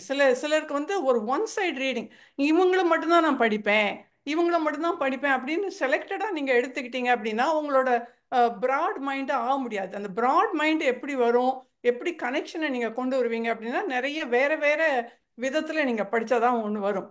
இங்கே வந்து தமிழ்ஸ்க்கு இப்போ நான் வந்து ரொம்ப என்ஜாய் பண்ணுறது வந்து எங்களோட தமிழ் ஸ்டூடெண்ட்ஸ்க்கு வந்து சம்மரில் நாங்கள் வந்து ரெகுலர் ஸ்கூல் வந்து இந்த பாடத்தை ரொம்ப இன்சிஸ்ட் பண்ணுவோம். ஆனால் சம்மரில் வந்து ரீடிங் ஒர்க் ஷாப்னே வைக்கிறோம். அது அவங்களுக்கு பேசிக் ரீடிங் தான். ஆனால் அதில் கூட நாங்கள் என்ன பண்ணுறோம் அப்படின்னா, என்னோட கிளாஸ் வந்து ஒரு 6 வாரம் மீட் பண்ணுவாங்க சம்மரில். அதில் வந்து நாங்கள் தெனாலிராமன் கதைகள், நீதி கதைகள், இந்த சின்ன சின்ன கதைகள் தான் நாங்கள் படிக்க வைக்கிறோம். அவங்கள படிச்சுட்டு வருவாங்க. அந்த ஒரு குழந்தை, ஒரு ஸ்டூடெண்ட் வந்து அந்த கதையை சொல்லுவாங்க. அது எப்படி நாங்கள் பண்ணுறோம்னா அதை ஆராய்ச்சி பண்ணுறது. இப்போ வந்து கழுதையும் வியாபாரம், உப்பு வியாபாரியும் கழுதையும், இந்த கதை தான் எனக்கு மனசில் நின்னது லாஸ்ட் சம்மரில். அவங்க வந்து அதை வந்து எப்படி பண்ணுறாங்கன்னா, அந்த கிராஃபிக் அனாலிசிஸ்னு ஒன்று போடுவாங்க. ஒரு ரவுண்டு, இன்னொரு ரவுண்டு, ரெண்டுக்கும் காமனாக ஒரு ரவுண்டு. ஸோ கழுதைக்கு உள்ள குவாலிட்டிஸ் அந்த கதையில், இந்த வியாபாரிக்கு உள்ள குவாலிட்டிஸ், ரெண்டு பேருக்கும் உள்ள பொது குவாலிட்டிஸ், இப்படி அவங்க அனலைஸ் பண்ணுவாங்க. பண்ணும்போது என்ன ஆகுது அப்படின்னா, அவங்களுக்கு ஒரு சின்ன நீதி கதையோ அதுல வந்து எக்ஸ்ப்ளாய்ட் பண்ணக்கூடாது, மற்றவங்கள நீங்க எக்ஸ்ப்ளாய்ட் பண்ணக்கூடாது. அதுதான் அந்த கதையோட சாராம்சம். இது அவங்க வந்து இன்னும் விரிவுபடுத்துறாங்க. நான் வந்து ஒருத்தர் என்கிட்ட ஒரு வேலையை கொடுத்தாங்கன்னா அதை எப்படி சின்சியரா பண்ணணும், அப்படி நான் ஏமாத்தினா என்ன நடக்கும் அப்படின்ட்டு இந்த இந்த அனாலிசிஸ் வந்து நீங்க படிக்க படிக்க வரும். இன்னொன்று வந்து அமெரிக்கன் ஸ்கூல் சில்ட்ரன் வந்து நிறைய படிக்கிறாங்க. நம்ம நம்ம நம்ம இந்தியன் ஸ்டூடெண்ட்ஸை விட, நான் வந்து இது கம்பேர் வேணும்னே சொல்லலை, நிஜமாவே சொல்கிறேன். நான் அங்கேயும் பார்த்துருக்கேன், எங்கேயும் பார்த்துருக்குறேன். இவங்க வந்து ஒரு வருஷமும் ஹைஸ்கூல் லெவல்லையும் சரி, மிடில் ஸ்கூல்லையும் சரி, 3 எக்ஸ்ட்ரா அவங்களோட புஸ்தகத்தை தவிர 3 புஸ்தகம் அவங்க படித்து அவங்க ரிப்போர்ட் கொடுக்கணும். ஸோ நான் எம்ஏல படித்தது, என் பையன் 11ஆம் கிளாஸில் படிச்சிருக்கான் இங்கே. ஸோ இவங்களுக்கு ரீடிங் வந்து அவங்க கிளாசிக்கல் நாவலும் சரி, என்னன்னாலும் சரி, நிறைய படிக்கிறாங்க. அந்த நிறைய படிக்கிறது வந்து அவுட் சைட் தேர் சிலபஸ் படிக்கிறாங்க. அதுதான் இங்கே சிலபஸ் கட்டாயம் நம்ம படிப்போம். நான் எம்ஏலேயே சிலபஸாக படித்தேன். அவுட் சைட் த சிலபஸ் நிறைய படிக்கிறோமா? ஸோ அந்த இது வந்து யங்ஸ்டர்ஸ்க்கு நிறைய வரணும்னு நினைக்கிறேன். நான் இன்னைக்கு ரொம்ப நல்லா இருந்துச்சு சார். இன்னும் நிறைய உங்ககிட்ட இருந்து எதிர்பார்க்குறோம். ரொம்ப தேங்க்ஸு, ரொம்ப பாராட்டுக்கள். நன்றி நன்றி மேடம், நன்றி. வாங்க ரிஃபாய் பாய் பேசுங்க. எல்லோருக்கும் வணக்கம். குறிப்பாக இன்னைக்கு பாபு சார் ஒரு சிறந்த புத்தகத்தை இன்னைக்கு திறந்து வாசித்தார். அதாவது நம்ம பிரமா மேடம் சொன்ன மாதிரி புத்தகம் படிக்க படிக்க ஒரு மனுஷனை வந்து நிறைவான மனுஷனை ஆக்குறங்கிறது உண்மை. ஒரு நாள் ஒரு புத்தகத்தில் உங்கள் படமும் உங்கள் கட்டுரையும் உங்களுடைய வரலாறு இடம்பெறுங்கிறதுல மாற்று கருத்து இல்லை. அதாவது புத்தகமே ஒரு கையடக்க போதை மரம்னு சொல்கிறாங்க. அது எவ்வளோ தூரத்துக்கு நமக்கு சக்தியையும் வல்லமையும், இந்த வேள்பாரி பற்றி சொன்னாங்களே, நான் முன்னால் படிக்காமல் இருந்தேன். வேள்பாரி படித்தப்பதான் சொல்கிறேன், நானும் தமிழன் நிமிர்ந்து நிற்கலாம். ஒரு புதுக்கோட்டை மன்னருடைய கதை, அது ரொம்ப ஆச்சரியமாக முன்னால் சொல்லுவாங்க. வேள்பாரி படிப்பியா இல்லைன்னா நிறைய யூடியூப்லாம் பார்த்துருக்கேன். இப்போ தான் ஒரு 15, 20 40 பக்கம் படிச்சிருக்கிறேன். அப்போ நிற்கிறோம் நம்ம. அருமையான இதை காந்தியடியில் கேட்டாங்களாம், உங்களுக்கு 1 கோடி ரூபா தந்தா என்ன செய்வீங்கன்ட்டு. நான் பெரிய நூலாம் திறப்பான்ட்டாங்களாம். அந்த அளவுக்கு இப்போ நம்ம தமிழ்நாட்டை பொறுத்தவரை போட்டி போட்டு ஒவ்வொரு மாவட்டங்களும் புத்தகத்தில் நடத்துகிறாங்க. அப்போ அப்படி பார்க்கும்போது இளைஞர்கள்லாம் இப்போ புத்தகத்தின் மேலே மோகம் கொண்டிருக்கிறாங்க. அது எந்த விதமான அதில் ஐயப்பாடும் இல்லை. இந்த மாதிரி புத்தகங்கள் நீங்களே இப்போ வந்து சொல்லும் பொழுது புதிய புதிய புத்தகங்கள்லாம் சொன்னீங்க. இங்கே கூட இச்சிங்க போன்ற வெளிநாட்டு புத்தகங்கள்லாம் இங்கே ஸ்டீபன் சார் மூலமாக எம்ஓஎம்ல அறிமுகப்படுத்தியிருக்கிறாங்க. நிறைய புத்தகங்களை படிச்சிருக்கோம், கேட்டிருக்கோம். படிக்க முடியாட்டாலும் பொதுவாக புத்தகங்கள் படிக்கக்கூடியவங்க உங்களை மாதிரி பகிரணும். இல்லாட்டா பொதி சுமக்கிற கழுதைக்கு சமம். படிச்ச என்ன செய்ய, பகிர்றது தானே முக்கியம். இந்த மாதிரி இங்குள்ள ஆள்மைகள் நிறைய புத்தகங்களை படிக்கிறாங்க, பகிர்றாங்க. அதுதான் இந்த salute to all. Thank you sir, Babu sir. இது போல சில நல்ல ஆக்கங்களையும் நல்ல பிரசன்டேஷன் தாங்க. ரொம்ப நன்றி ஸ்டீபன் சார். மிக்க மகிழ்ச்சி. மகிழ்ச்சி ரிஃபாய் பாய். வேலம்மாள் மேடம் வாங்க. வணக்கம், அனைவருக்கும் வணக்கம். மிகச்சிறந்த பேச்சு, மிகச்சிறந்த பேச்சு. அதாவது நேரம் போனதே கூட தெரியல. அவ்வளவு ஒரு கருத்து பெட்டகமாக நீங்க பேசுறீங்க. எவ்வளவு புத்தகங்கள் படித்திருக்கிறீர்கள் என்பது எங்களுக்கு தெரிந்தது. பொதுவாக எங்கள் நான் அந்த வயதில் உள்ளவர்கள் 60 தொட்டவர்கள் நாங்கள் எல்லாம். அந்த வயதில் அந்த வயதுக்காரங்கள்லாம் நிறையவே புத்தகம் படித்திருப்போம். ஏன்னா அந்த காலத்துல எங்களுக்கு அதற்கான வாய்ப்பு நிறைய இருந்தது. அதுதான் உண்மை. இப்ப நம்ம பாடத்திற்காக படித்ததாக இருந்தாலும் சரி, அதை தாண்டி நிறைய வாசித்து இருக்கிறோம். அமுதாம்மா சொன்ன மாதிரி சின்ன வயதில் என்னுடைய சகோதரி ரொம்ப நிறைய படிக்கிறவங்க, நிறைய படிப்பாங்க அவங்க இந்த புத்தகம். அது அவங்களுக்காக எங்க வீட்டுல வாங்குற புத்தகத்தை தவிர வெளி வீட்டுல எல்லாம் போய் நான் புத்தகம் வாங்கி கொண்டு கொடுப்பேன். அப்படி கொடுத்து அவங்க கூட சேர்ந்து நான் படிக்க ஆரம்பிச்சேன். அது மாதிரி அதுக்கப்புறம் எனக்கு அது அதே வேலையாகவும் மாறியதுன்னு வைங்களேன். புத்தகம் வாசிப்பது, அதை நிறைய புத்தக விமர்சனத்துக்காக இதழியல் படிச்சதுனால அதுல புத்தக விமர்சனம் பண்ணணும். அதுக்காக நாங்க நிறைய நாவல் படிக்க சொல்லி அதை விமர்சனம் பண்ண சொல்லி எங்க ஆசிரியர் எங்களுக்கு அசைன்மெண்ட்டே அதை தான் கொடுப்பாங்க. அப்ப அதுல நிறைய ஒரு புத்தகம் படிக்கக்கூடிய ஒரு ஆர்வம் இருந்தது. இன்றைக்கு வரைக்கும் நம்ம புத்தகத்தை படித்து கொண்டே இருக்கிறோங்கிறது உண்மையிலே ஒரு பெரிய ஒரு நமக்கு ஒரு நல்ல ஒரு சக்தி என்றுதான் அதை நான் நினைப்பேன். ஆனா இன்னைக்கு அந்த பழக்கம் குறைஞ்சிருக்குன்னு சொல்ல முடியாது, வேற மாதிரியாக அது மாறி இருக்குது மாணவர்களுக்கிடையேவும். ஆனாலும் கொஞ்சம் வருத்தப்படுவேன். நான் ஒரு அரசு கல்லூரி முதல்வராக இருப்பதால நிறைய வாசிப்பு கொஞ்சம் குறைஞ்சிட்டதோன்னு நானும் என்னால முடிந்த அளவுக்கு ஒரு நல்ல நூலகத்தை அந்த கல்லூரிக்காக உருவாக்கி வைத்திருக்கிறேன். நீங்க சொன்ன மாதிரி நிறைய புத்தகங்கள், குறிப்பாக நம்முடைய சிறுகதைகள், அதையெல்லாம் படிக்கணும்னு நல்ல ஆசிரியருடைய சிறுகதைகளை எல்லாம். அப்ப வாசிப்பு என்பது ஒருவருக்கு இருக்க வேண்டிய ஒரு சிறந்த ஒரு பொழுதுபோக்காக நம்ம அதை ஆரம்பிச்சா கூட அது நமக்கு வாழ்க்கையில ஒரு உயர்வுக்கு, நீங்க ரொம்ப அழகா அதை சொன்னீங்க, எப்படி நம்மளை நிமிர்த்தி வைக்கும், உண்மையிலே நிமிர்த்த செய்யும். பல கருத்துக்களுக்கு நம்ம குழம்பிட்டு இருக்கும்போது நம்ம அந்த சில புத்தகத்தை எடுத்து படிச்சா போதும், அதுல இருந்து நமக்கு சில செய்திகள் கிடைக்கும். அதன் மூலமாக நம்ம வாழ்க்கையை நம்ம உயர்த்தி கொள்வதற்குள்ள அதனாலதான் புத்தகங்களை நம்முடைய நண்பர்கள் நாங்க வாசியுங்கள் என்றார்கள், சுவாசியுங்கள் என்று சொன்னார்கள். ஒவ்வொரு புத்தகத்தை படிப்பதன் மூலமாக அதுல ஆராய்ச்சி செய்யறதுக்கு நிறைய இருக்கு. அது நீங்க அப்படி ஆராய்ந்திருக்கிறீங்க. அது உங்க ஒவ்வொரு சொல்லில இருந்தும் எங்களுக்கு அதை நாங்க உணர்ந்தோம், புரிந்தோம். நீங்க புத்தகம் நிறைய படிச்சிருக்கீங்க, எங்களை இப்ப நிறைய புத்தகம் படிக்கிற மாதிரியான ஒரு உணர்வை நீங்கள் ஏற்படுத்தி இருக்கிறீங்க. நீங்க சொன்ன மாதிரி வெறும் நாவல் அப்படி மட்டும் இல்ல, அறிவியல் புத்தகமாக இருக்கலாம், தொழில்நுட்ப புத்தகமா இருக்கலாம், அது கற்பனை புத்தகமாக இருக்கலாம், அல்லது கலாச்சார புத்தகமா இருக்கலாம், வரலாற்று நூலாக இருக்கலாம். எந்த நூலாக இருந்தாலும் படிக்க படிக்க படிக்க படிக்க நமக்கு அதான் படி படி படி என்று நம்முடைய பாரதாசன் சொல்வது போல படித்து கொண்டே இருக்க வேண்டும். அந்த பழக்கத்தை இன்றைக்கு உருவாக்க வேண்டும். அது எங்க எம்ஐஎம் அமைப்பு அதை செய்து கொண்டு இருக்கிறது என்பது எங்களுக்கு மிகுந்த மகிழ்ச்சி. அதுல நீங்க இவ்வளவு அழகா அதை சொன்னது எங்களுக்கு மிக்க மகிழ்ச்சி. உங்களுக்கு வாழ்த்துக்கள், பாராட்டுக்கள்.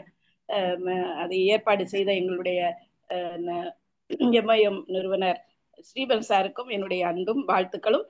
ரொம்ப மகிழ்ச்சியாக இருக்கிறது. ஆனா வாசிப்பு ஒரு கல்வியிலே மிக முக்கிய பங்கு வகிக்கிறது.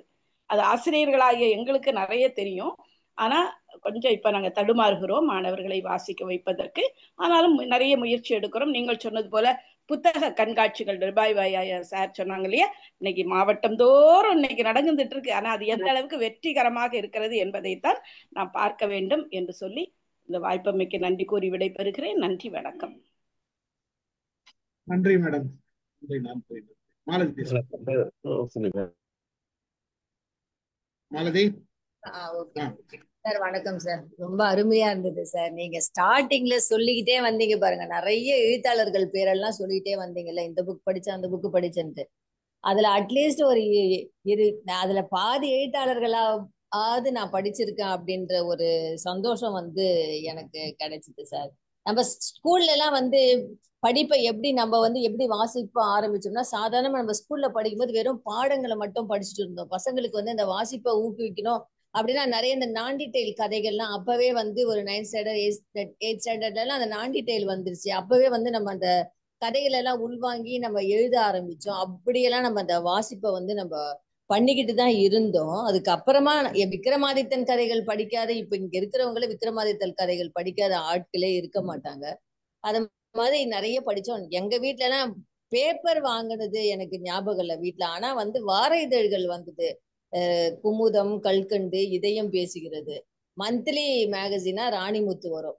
இதுதான் நான் வந்து ஒரு வயசுக்கு அப்புறமா அதை நான் படிக்க ஆரம்பிச்சு எனக்கு அந்த நாவல்கள் மேலேயும் வார இதழ்கள் மேலேயும் மட்டும்தான் அந்த ஆசையும் அவாவும் இருந்தது.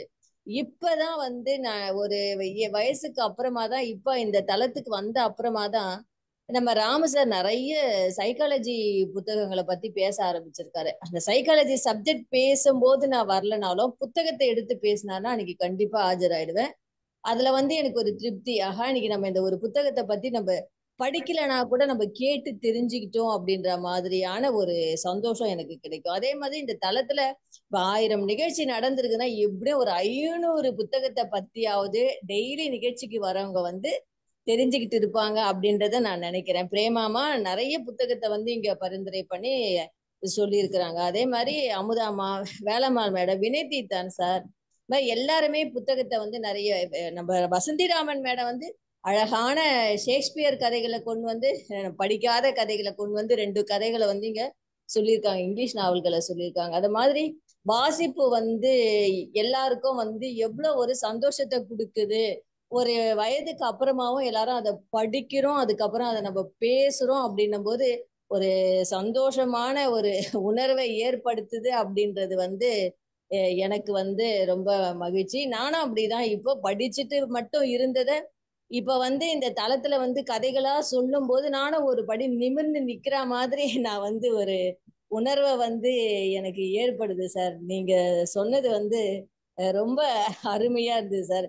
அதே மாதிரி நீங்க சொன்னீங்க இல்லையா, இப்போ நீங்க சொன்ன எழுத்தாளர்கள் இந்த வண்ண நிலவன் புக்கை பட்ட நான் படிச்சது இல்ல, அது ஏதோ சாகித்ய அகாடமி விருது வாங்குச்சு சொன்னீங்க. அந்த புத்தகத்தோட பேர் வந்து எனக்கு சரியா காதுல வேலை, அது இன்னொரு முறை சொல்லுங்க சார்.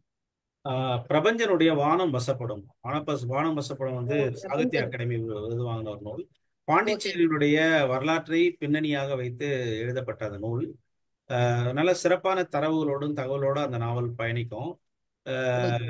ஆனந்தரங்கம் பிள்ளை அதுல வந்து அவருடைய வாழ்க்கையை குறித்தான அந்த நூல் இருக்கும். அந்த நூலுக்கு தான் வந்து பிரபஞ்சன் அவர்கள் வந்து சாகித்ய அகாடமி விருது வாங்கினாரு. அதே மாதிரி சாகித்ய அகாடமி விருது வாங்கின கவிதை தொகுப்பு கவிக்கோ அப்துல் ரஹ்மானுடைய ஆலாபனை என்ற அந்த நூலை வாசிச்ச பிறகுதான் நான் எழுதுற பேட்டர்ன் எனக்கு மாறுச்சு.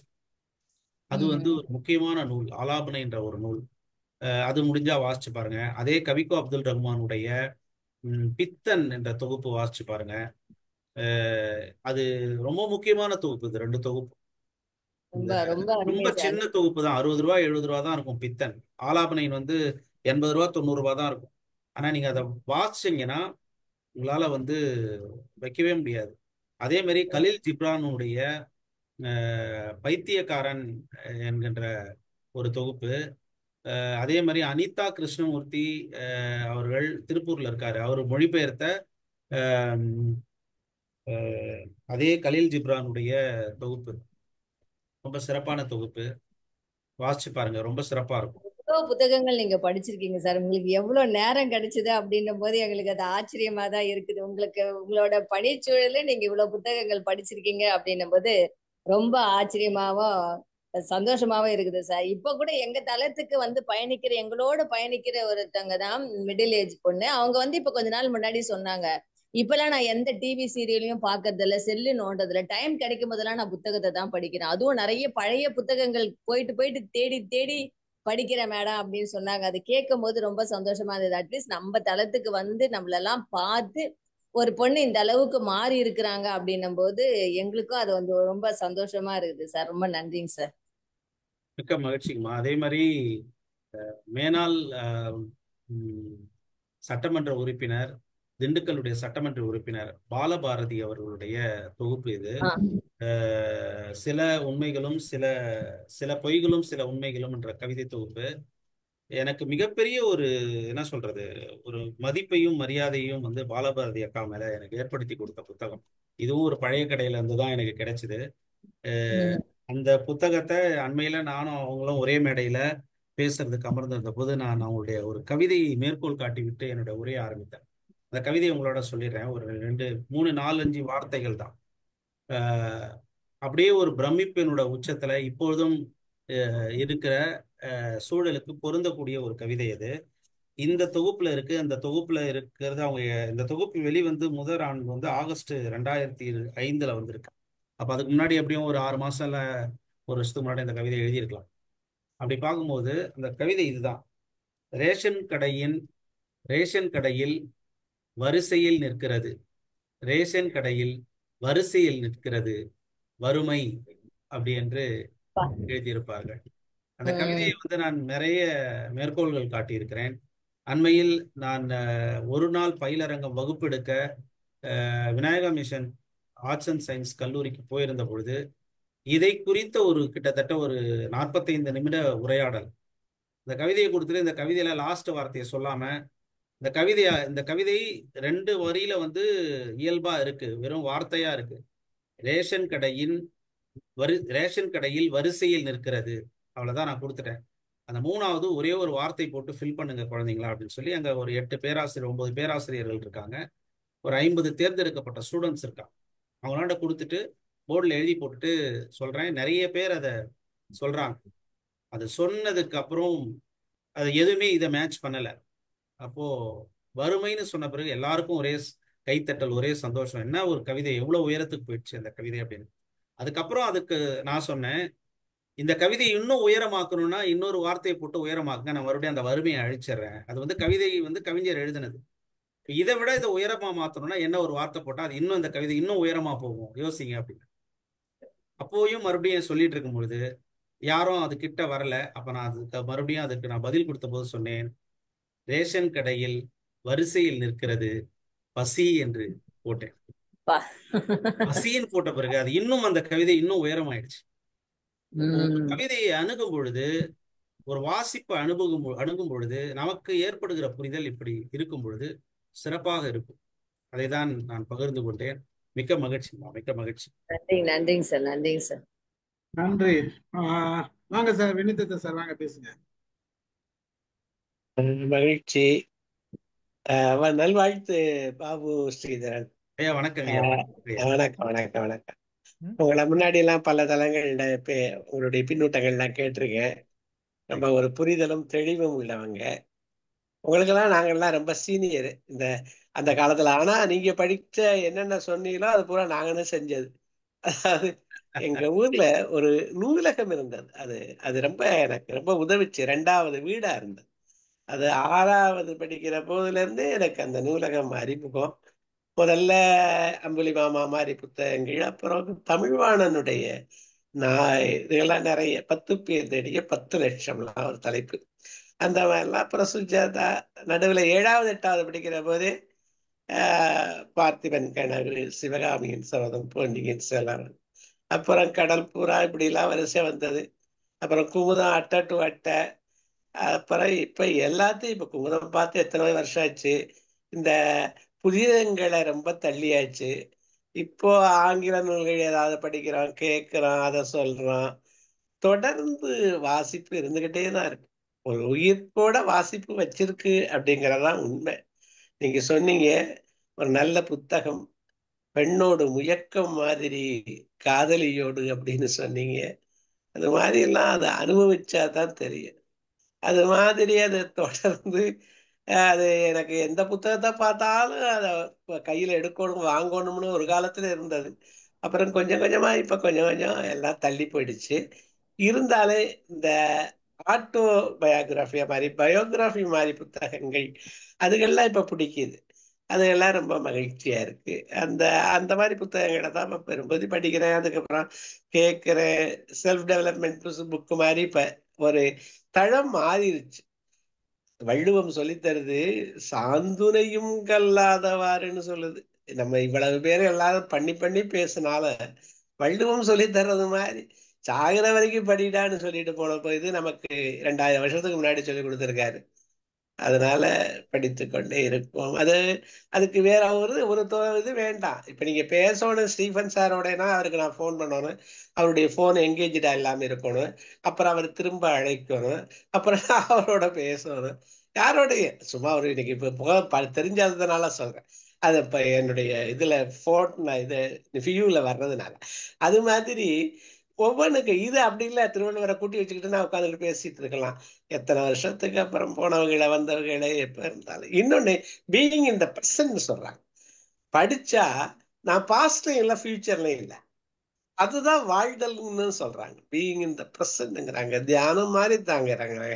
நான்லாம் தியானம் எல்லாம் பண்ணதில்லை, ஆனா படிப்பது, ஊன்றி படிப்பது எனக்கு மகிழ்ச்சியா இருக்கு. இப்ப எழுதுறான், அதனால ஏதாவது இப்போ ஒரு காலையில ஒரு விசேஷத்துக்கு போயிட்டு வந்தேன், அதை நான் இப்போ ஃபேஸ்புக்ல உங்க பேச்சை கேட்டுக்கிட்டே அது முழுக்க நான் இப்போ என்டர் பண்ணிட்டேன். அந்த மாதிரிலாம் இது ஒரு ஒரு இதா இருக்கு, ரொம்ப மகிழ்ச்சியா இருக்கு. உங்களை பாராட்டுறேன், வாழ்த்துறேன். நீங்க தொடர்ந்து முயற்சி செய்யறீங்க, இலக்கிய வட்டமைக்கிறீங்க, பலரையும் நம்ம எம்ஐஎம் தழ மாதிரி எல்லாரையும் அதுல கொண்டாந்து விட்டுறீங்க. அதெல்லாம் ஒரு பெரிய முயற்சி. உங்களையும் நண்பர்களையும் வாழ்த்துவதிலும் வணங்குவதிலும் எனக்கு ரொம்ப மகிழ்ச்சி. நன்றி. மிக்க மகிழ்ச்சிங்க, மிக்க மகிழ்ச்சி, மிக்க மகிழ்ச்சி. நன்றி சார். நன்றிங்க, நன்றிங்க. ஆரம்பிங்க சார். வாங்க. அனைவருக்கும் வணக்கம் சார். வணக்கம். முதல்ல சாருக்கு வந்து பாபு சாருக்கு வந்து முதல்ல பாபு சத்யதரனுக்கு முதல்ல நீங்க வாழ்த்துக்கள். பாபுனே சொல்லாங்கய்யா, சார்லாம் வேண்டாங்கய்யா.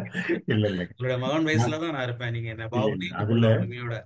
நாங்க எல்லாம் இந்த தளத்துக்கு நாங்கெல்லாம் கொஞ்சம் லேட்டா வந்தவங்க. இந்த தளத்துல வந்து மிகச்சிறந்த ஆளுமைகள் உள்ள நேரத்துல வந்து நாங்க வந்து இப்பதான் இந்த புத்தகம் வாசிப்பை வந்து எவ்வளவு அருமையா செய்திருக்கிட்டு இருக்கீங்கிறது வந்து உங்களுடைய இதுல இருந்தே தெரியுது, வாழ்வியல்ல இருந்தே தெரியுது. வந்து நீங்க சொன்ன மாதிரி நாங்க வந்து அந்த காலத்துல 60-70களில் பார்த்தீங்கன்னா நாங்கள் எல்லாம் வந்து இந்த சாண்டில்யன் சிந்துபாத் கதையில தினத்தந்தியில வந்து புத்தகம் வாங்க எங்களுக்கு எல்லாம் கையில காசு கிடையாது, ஒன்றும் கிடையாது. நாங்கள் எல்லாம் சும்மா லைப்ரரியில போய் யாராவது புத்தகம் படிச்சாங்கன்னா பின்னால போயிட்டு அந்த சிந்துபாத் கதையை படிக்கிறதுல இருந்து தினத்தந்தியில தான் அப்படி அதுல ஆரம்பிச்சதுதான்.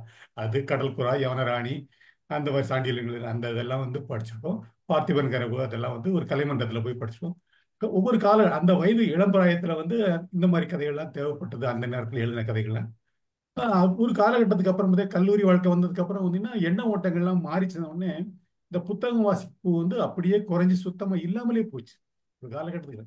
அப்புறம் பணி நிமித்தம் பார்த்தீங்கன்னா பணிக்காக படிச்சது மட்டுமா போச்சு. வந்து அதாவது வாசிப்பின் அவசியம் எவ்வளவு முக்கியம், வாழ்க்கையில எவ்வளவு முக்கியங்கிறது வந்து இப்போ வந்து அறிவு சார்ந்த பெருமக்களும் சான்றோர் பெருமக்கள் நிறைய பேர் இங்க தளத்துல இருந்து பேச பேச ஐயோ வாழ்க்கை நிறைய விஷயத்துல கோட்டை விட்டுட்டோமே அப்படிங்கிற எண்ணம் வந்து உள்ளுக்குள்ள ஒருத்தினாலும் இருந்தாலும் இதுவும் கடந்தாலும் பரவாயில்லை, இப்போவாவது சேர்ந்தோமே அப்படிங்கிற ஒரு உணர்வு வந்து வாசிப்பு வந்து ரொம்ப அவசியம். எப்ப கற்கணும், சாகும் வரை கற்க வேண்டும் அப்படிங்கிறது தான் வந்து வள்ளுவம் சொன்ன மாதிரி சாகும் வரை கத்துக்கிட்டே இருக்கலாம். அதுக்கு வந்து ரொம்ப நவீன காலத்துல வந்து பாத்தீங்கன்னா எல்லாம் இந்த செல் வந்ததுக்கு அப்புறம் பாத்தீங்கன்னா எல்லாம் செல்ல நோண்டி அப்படியே அதுல புயறது வந்து நீங்க இந்த ஜடாயு கதை சொன்னது படிக்கிறது இந்த ஆடு மாடு மாதிரி படிக்கிறோம், அப்புறம் வந்து அசைப்படன்னு சொல்றது உண்மைதான். எப்பயாவது முதல்ல நம்ம வந்து இளமை பிராயத்துல நம்ம போட்டோ எழுதும் போதெல்லாம் சிலதெல்லாம் யோசிச்சு பார்ப்போம், இது நம்ம தானே எழுதணும்னு. அந்த டைரியை வந்து கிட்டத்தட்ட ஒரு 20 வருஷத்துக்கு 30 வருஷத்துக்கு மேல கதை டைரியை இப்ப புரட்டி பார்க்கும்போது நம்ம தானே இந்த கோணம் மாறுது பாத்தீங்களா. வயசு மாறியவுடன் நம்முடைய எண்ணமும் எண்ண ஓட்டங்களும் மாறி போகுதுங்க. அதெல்லாம் அதை வந்து இப்ப வேற மாதிரியா கூட எழுதலாம். இதெல்லாம் எண்ண ஓட்டங்கள் இருந்தது. அப்புறம் வந்து அந்த கவிதைகளை பத்தி சொன்னீங்க, வந்து ஆச்சரியம் நிறைந்த. ரொம்ப இங்க வந்து எல்லாரும் பெரிய பெரிய சான்றோர் பெருமக்கள் ஏகப்பட்டிருந்தாங்க. இருந்தாலும் உங்க இதுல வந்து யுவான் சுவாங்க கதையை பத்தி அதை படிச்சு பாருங்கன்னு சொன்னீங்க. அப்புறம் மெக்கல்லாயனோட கல்விக் கொள்கையை பத்தி உங்க சொன்னீங்க. வந்து எல்லாமே மிக சிறப்பு.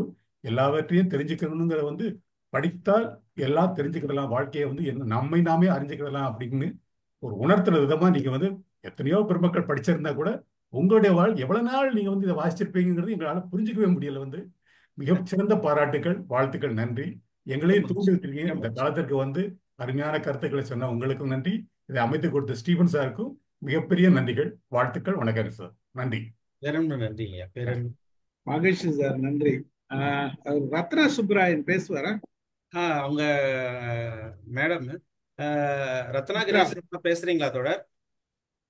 அவங்க மருத்துவமனையில இருக்கிறதா சொன்னாங்க, அதனால இல்லைன்னா ராசிய தொல்காப்பிய சிவராசன் கூப்பிட்டுருங்க.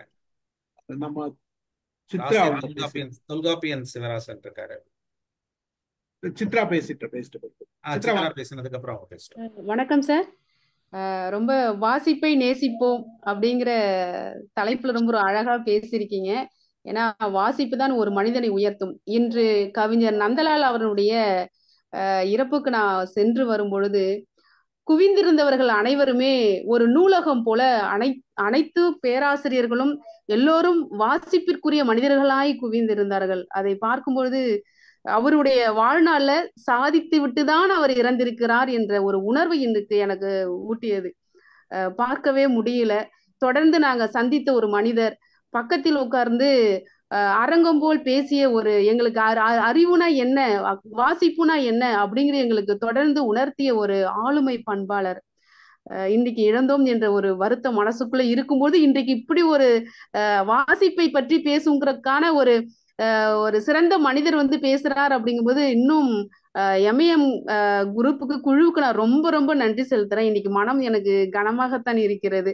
அதிலும் தொடர்ந்து வாசித்தல் என்பதுதான் ஒரு மனிதனை வந்து உயர்த்துவதற்கான படிக்கட்டு. இன்னைக்கு வந்து உலக தமிழாராய்ச்சி நிறுவனத்தினுடைய தலைவரா இன்னைக்கு பாலகிருஷ்ணன் ஐயா வர்றாரு என்றார். அவர் எதை உயர்த்தியது? அவருடைய வாசிப்பும் அவர் உணர்ந்ததை சமூகத்திற்கு சமர்ப்பிப்பதன் மூலமாகத்தான் இன்னைக்கு வந்து உலக தமிழாராய்ச்சியினுடைய தலைவரா வந்திருக்காரு. அப்படிதான் ஒரு மனிதனை நல்வழிப்படுத்தக்கூடியது, ஒரு சமூகத்தை சீர்படுத்தக்கூடிய ஒரு பெரிய ஆயுதமா எது இருக்கு அப்படிங்கன்னா அது வாசிப்பு தான் அப்படிங்கிறத ரொம்ப அழகா உங்களுடைய அனுபவத்தின் மூலமா எடுத்து சொல்றீங்க. நீங்க சில நூல்கள்லாம் சொல்லிட்டே வரும்பொழுது மனசுக்கு ரொம்ப எனக்கு ஒரு விதத்துல சந்தோஷம். எப்படின்னா, மெக்காலே நூல் படிச்சு நாங்க தமிழ் ரைட்டர் தமிழ்ச்செல்வன் ஐயா முன்னாடி வந்து நாங்க வந்து விமர்சனம் பண்ணணும்.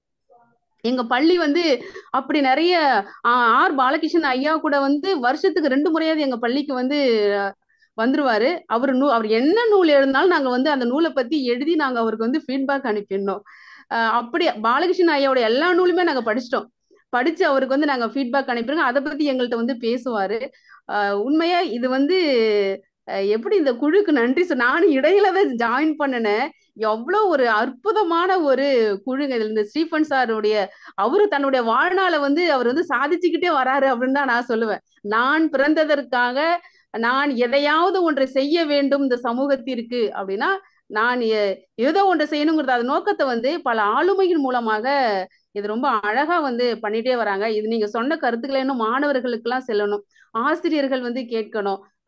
அப்போதான் வந்து இன்னும் வாசிப்பினுடைய திறன் என்பதை மாணவர்கள் உணர்ந்து கொள்வதற்கு ரொம்ப பயனுள்ளதாக இருக்கும் சார். ரொம்ப நன்றிங்க ஐயா. ரொம்ப சிறப்பா தங்களுடைய அனுபவத்தை பகிர்ந்து கொண்டீங்க. நன்றி. மகிழ்ச்சி. நந்தலாலா வந்து என்னுடைய நெருங்கிய நண்பர். அவரை வந்து எனக்கு எப்போதுல இருந்து பழக்கம்னா, லியோனி அவர்கள் வந்து நடுவரா இருந்து பட்டிமன்றம் கேசட்ல வந்து பட்டுக்கோட்டை கல்யாண சுந்தரமா கண்ணதாசனா அப்படின்ற ஒரு பட்டிமன்றம் வந்து பட்டி தொட்டியெல்லாம் வந்து பட்டிமன்றத்துக்குன்னு ஒரு பெரிய புகழை சம்பாதித்து கொடுத்த நேரம். அப்போ வந்து நந்தலாலா, மதுக்கூர் ராமலிங்கம் இவங்களெல்லாம் பார்க்கணும் அப்படின்ற ஒரு நான் கல்லூரியில படிச்சுட்டு இருக்கும்போது அது கனவு வந்து நான் இலக்கியத்துக்குள்ள வந்த பிறகு அதுக்கப்புறம் நிறைவாச்சு. அதுக்கப்புறம் நான் நண்பர்கள் ஆயிட்டோம். அவரை நிமிர் இலக்கிய வட்டத்தில் அழைச்சிட்டு வந்து அவரை பேச வைக்கிறதுக்கான எல்லா ஒப்புதலும் சொல்லியிருந்தாரு. ஆனா அவருக்கு உடல்நல குறைவுன்றதெல்லாம் எனக்கு தெரியவே தெரியாது. தெரிஞ்சிருந்தா அவர் பெங்களூர்ல தான் ஹாஸ்பிட்டல்ல இருந்திருக்காரு, எனக்கு தெரியவே இல்லை. இறந்த பிறகுதான் மதுக்கூர் தொடர் வந்து பதிவு போட்டிருந்த பிறகுதான் எனக்கு தெரியும் அவர் பெங்களூர்ல உடல்நல குறைவால இருக்காருன்னு. தெரிஞ்சிருந்தா நான் நிச்சயமா அவரை போய் மருத்துவமனையிலேயே சந்திச்சுட்டு வந்திருப்பேன். ஒரு மிகப்பெரிய ஈடு செய்ய முடியாத ஒரு இழப்பு. கடைசியா அவரை பார்த்தது வந்து திருச்சியில ஒரு இசை கச்சேரியில பெருமாள் முருகன் அவர்களும் நம்ம பாடகர் கிருஷ்ணா நினைக்கிறேன், TM கிருஷ்ணா அவருடைய நிகழ்வுல அதுக்கப்புறம் நானும் அவரு எல்லாம் ஒன்னா சேர்ந்து ஒரு பழக்கடைக்கு போய் பழங்கள் வாங்கிட்டு நான் அந்த ஹோட்டலே தான் தங்கியிருந்தேன் வேற ஒரு நிகழ்வுக்காக. அதுதான் நான் கடைசியாக நந்தலாலா கிழவை நேரடியாக பார்த்தது. அதற்கப்புறம் தொடர்பு கொண்டு தான் பேசினேன். But it's a very very short dismissal.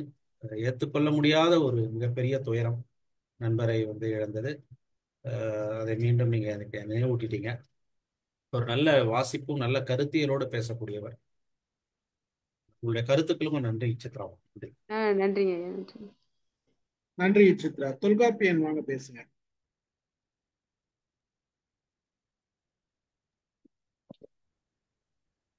அனைவருக்கும் வணக்கம். வணக்கம். சான்று பெருமக்கள் கூடியிருக்கிற இந்த அவையிலே பேசுவதற்கு எனக்கு வாய்ப்பளித்த இந்த நிகழ்வுக்கு நெஞ்சிலிருந்து நன்றி.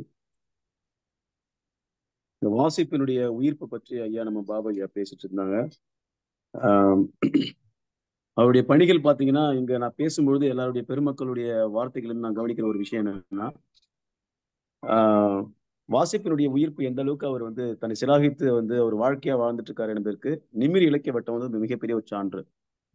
ஏன்னு சொன்னீங்கன்னா, இத்தனை படைப்புகளையும் அவர் படித்துவிட்டு எப்படியெல்லாம் அதனுடைய படைப்பின் பாதையில் தன்னை செழுமைப்படுத்திக் கொண்டு வரக்கூடிய இளைய தலைமுறைகளுக்கும் வழிகாட்டியாய் அமைந்திருக்கிற மிகப்பெரிய ஒரு ஆலமரத்தின் அடி வேறாகத்தான் என்று பார்க்கிறேன். ஏனென்று சொன்னால், இங்கே இந்த அவையில் அமர்ந்திருக்கக்கூடிய அத்தனை பெருமக்களும் பல்வேறுபட்ட காலகட்டங்களில் மியூட்ல கேட்கல. போயிட்டீங்க சிவா. சிவா இல்ல உங்க மியூட்ல உங்க இருக்கீங்க. வாய்ஸ் கேட்கல. மைக் சிவா ஆஃப் மியூட்ல இருக்கீங்க. சிவா மைக் மியூட்ல மைக் இருக்கீங்க. கேட்கல. மைக் ஆ ஆ பேசுங்க இப்ப பேசுங்க.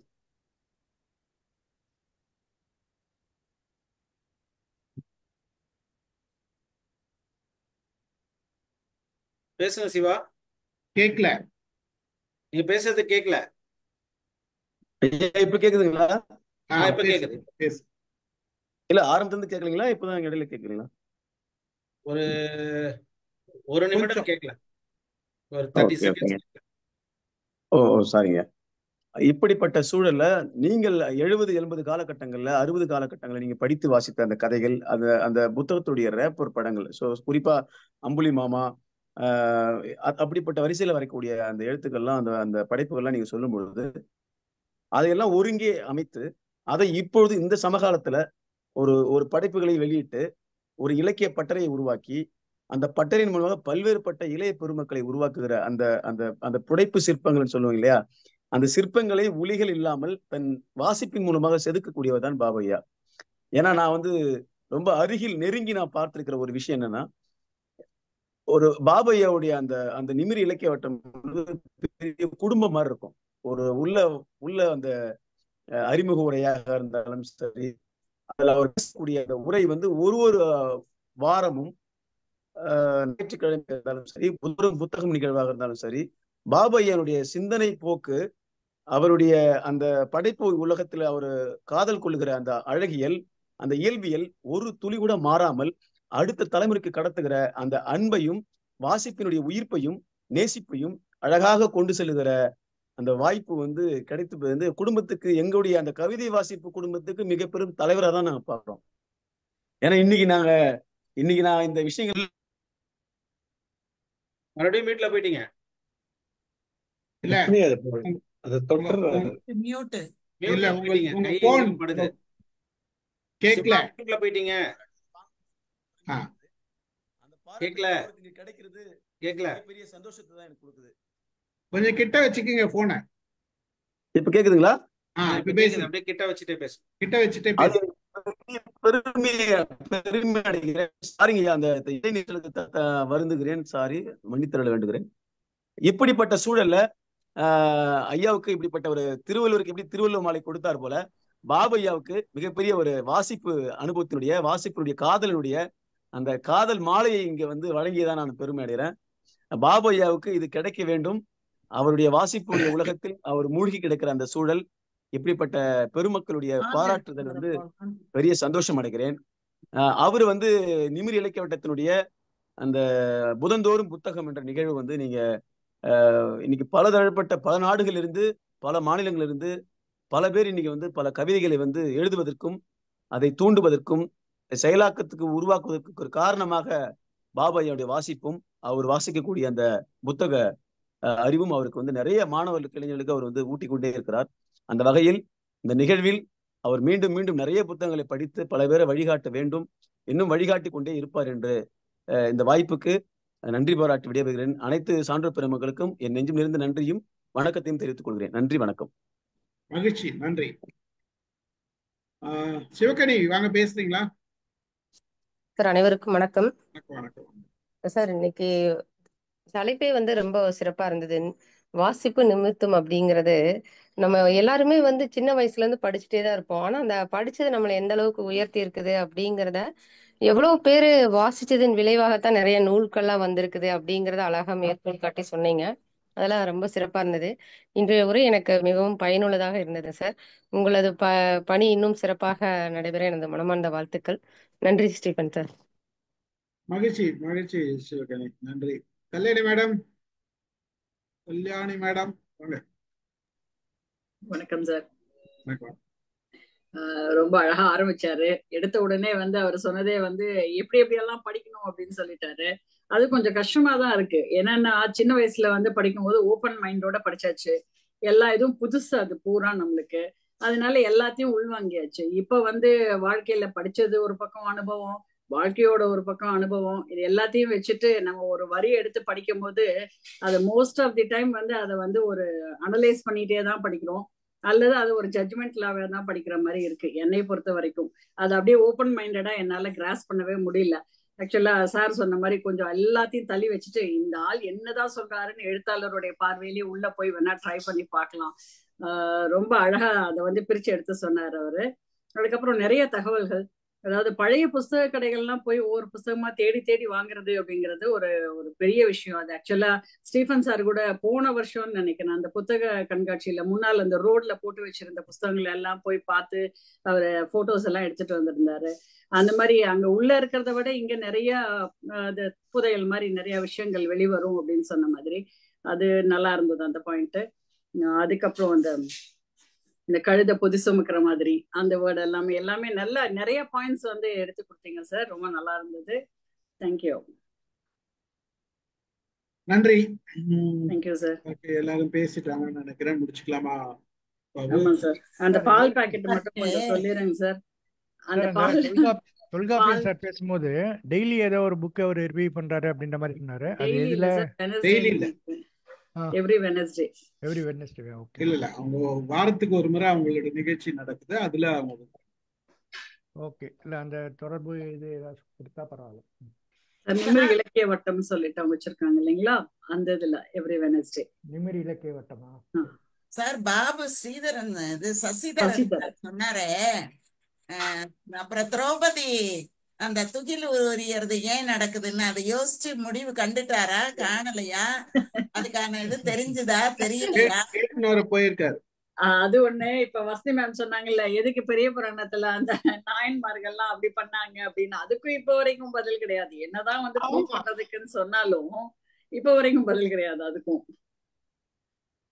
Maybe they wanted to record something. நான் எப்படி ஃபீல் பண்ணுவேன்னா வசதிமா, they wanted to record something that you can அந்த மாதிரி வந்து ஒரு குழந்தைய வந்து அறுத்து எது பண்ணிட்டா கூட திருப்ப ரிவைவ் பண்ண முடியும் அப்படிங்கறத they wanted to say it in some ஒரு discreet வேல they are saying it அப்படின்னு நான் அது கெஸ் பண்ணுவேன். நார்மலி அந்த மாதிரி போகும். எல்லாம் நினைக்கிறதுனால தான் அப்படி எல்லாம் எழுதுனாங்க.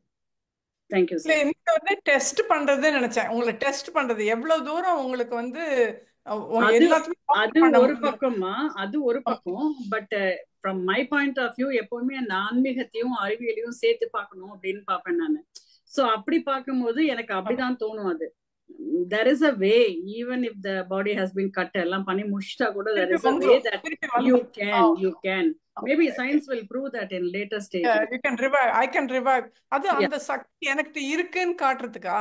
ஆமா, like a human can do that அப்படிங்கறத வந்து there is a possibility that you can revive even if cutting into pieces also அப்படிங்கறத ப்ரூவ் பண்றதுக்காக science may prove it later on.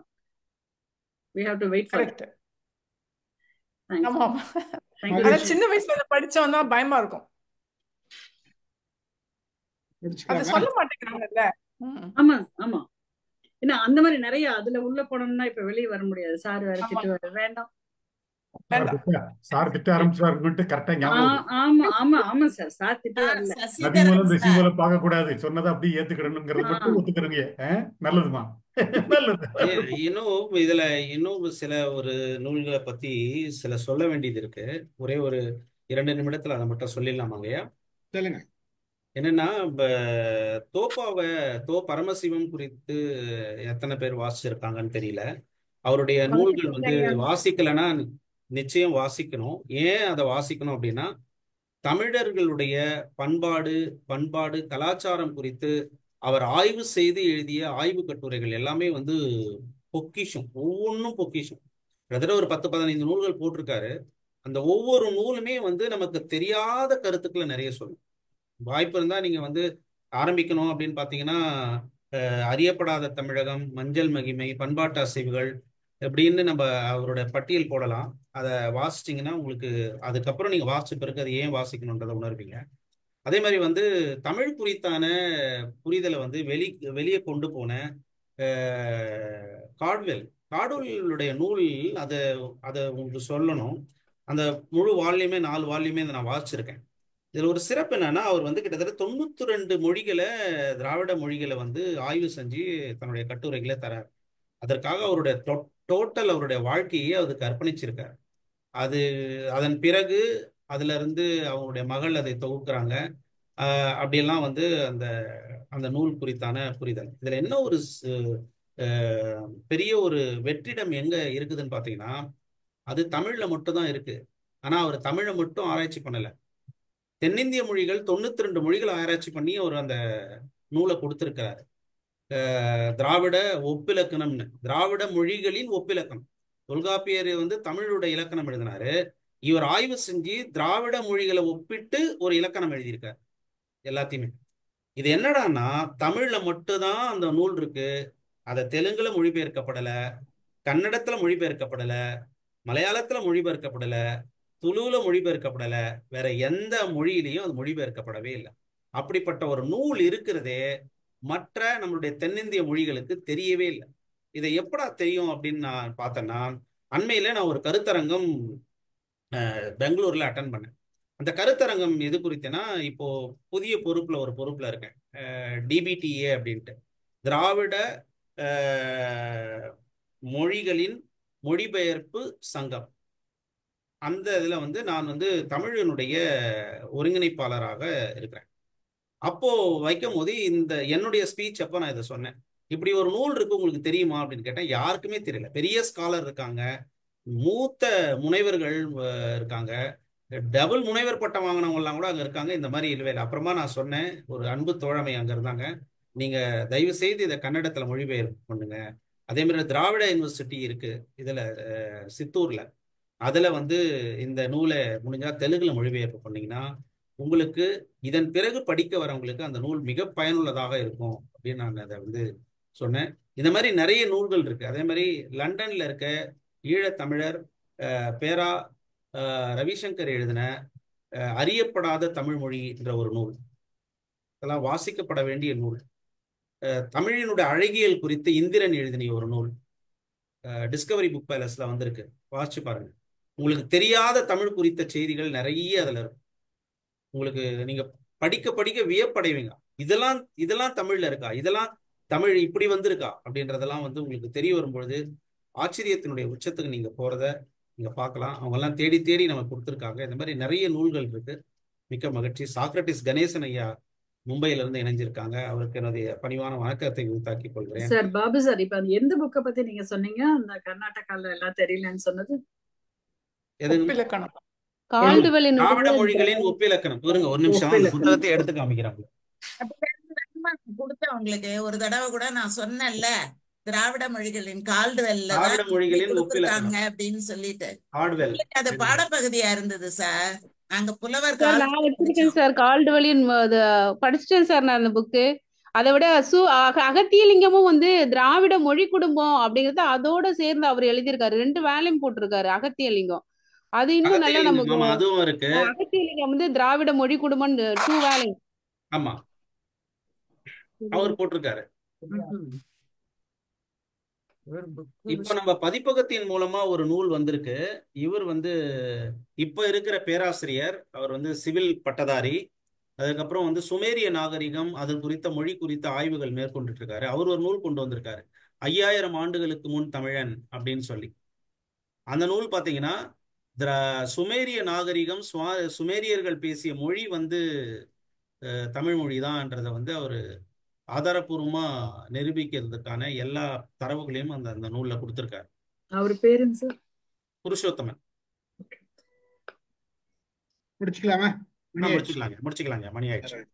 அமுதமா, ஆமா ஞாபகம் இருக்குமா நீங்க சொன்னது? எனக்கே அந்த பேரை நான் கவனிக்கல ஃபர்ஸ்ட், அந்த கால்டுவெல் ஒப்பிலக்கணம்ங்கிறதுனால. அதனாலதான் என்ன பேருன்னு கேட்டேன். சொன்ன உடனே அமுதமா சொன்னது. மகிழ்ச்சி. ஒரு அருமையான நிகழ்ச்சியை கொடுத்தீங்க பாபு சசிதரன். நிறைய செய்திகள், நிறைய தெரிஞ்சுக்க வேண்டிய விஷயங்கள், ஒவ்வொருத்தரும் புத்தகம் போனோம்னா நம்ம எவ்வளவு வேணா பேசிட்டே இருக்கலாம், எவ்வளவு வேணா சொல்லிட்டே இருக்கலாம். ஒரு நாள் முழுதும் சொன்னா கூட அது பத்தாதுன்றதுதான் உண்மை. படிக்க வேண்டிய புத்தகங்கள் நிறைய இருக்குது, ஆனா படிப்புமான்றதுதான் இங்க கேள்வியே. அதனால எல்லாரும் படிச்சா நல்லா இருக்கும், கேட்கறது மட்டும் போதாதுன்னு எனக்கு தோணுது. கேட்பதை மீறி செயல்படுத்துங்க, செயல்படுத்தினாதான் இந்த நிகழ்ச்சிக்கு மரியாதை நாம கொடுக்குறோன்றது அர்த்தம். அது எல்லாரும் படுத்துவீங்கன்ற நம்பிக்கையில இந்த நிகழ்ச்சியை நிறைவு செய்கிறேன். பாபு சசிதரனுக்கு நன்றி கூறி, கலந்து கொண்ட அனைவருக்கும் நன்றி கூறி நிகழ்ச்சியை நிறைவு செய்கிறேன். மகிழ்ச்சி, நன்றி. மிக்க மகிழ்ச்சி, மிக்க மகிழ்ச்சி, மிக்க மகிழ்ச்சி. அனைவருக்கும் நன்றி. இனிய இரவு வணக்கங்கள்.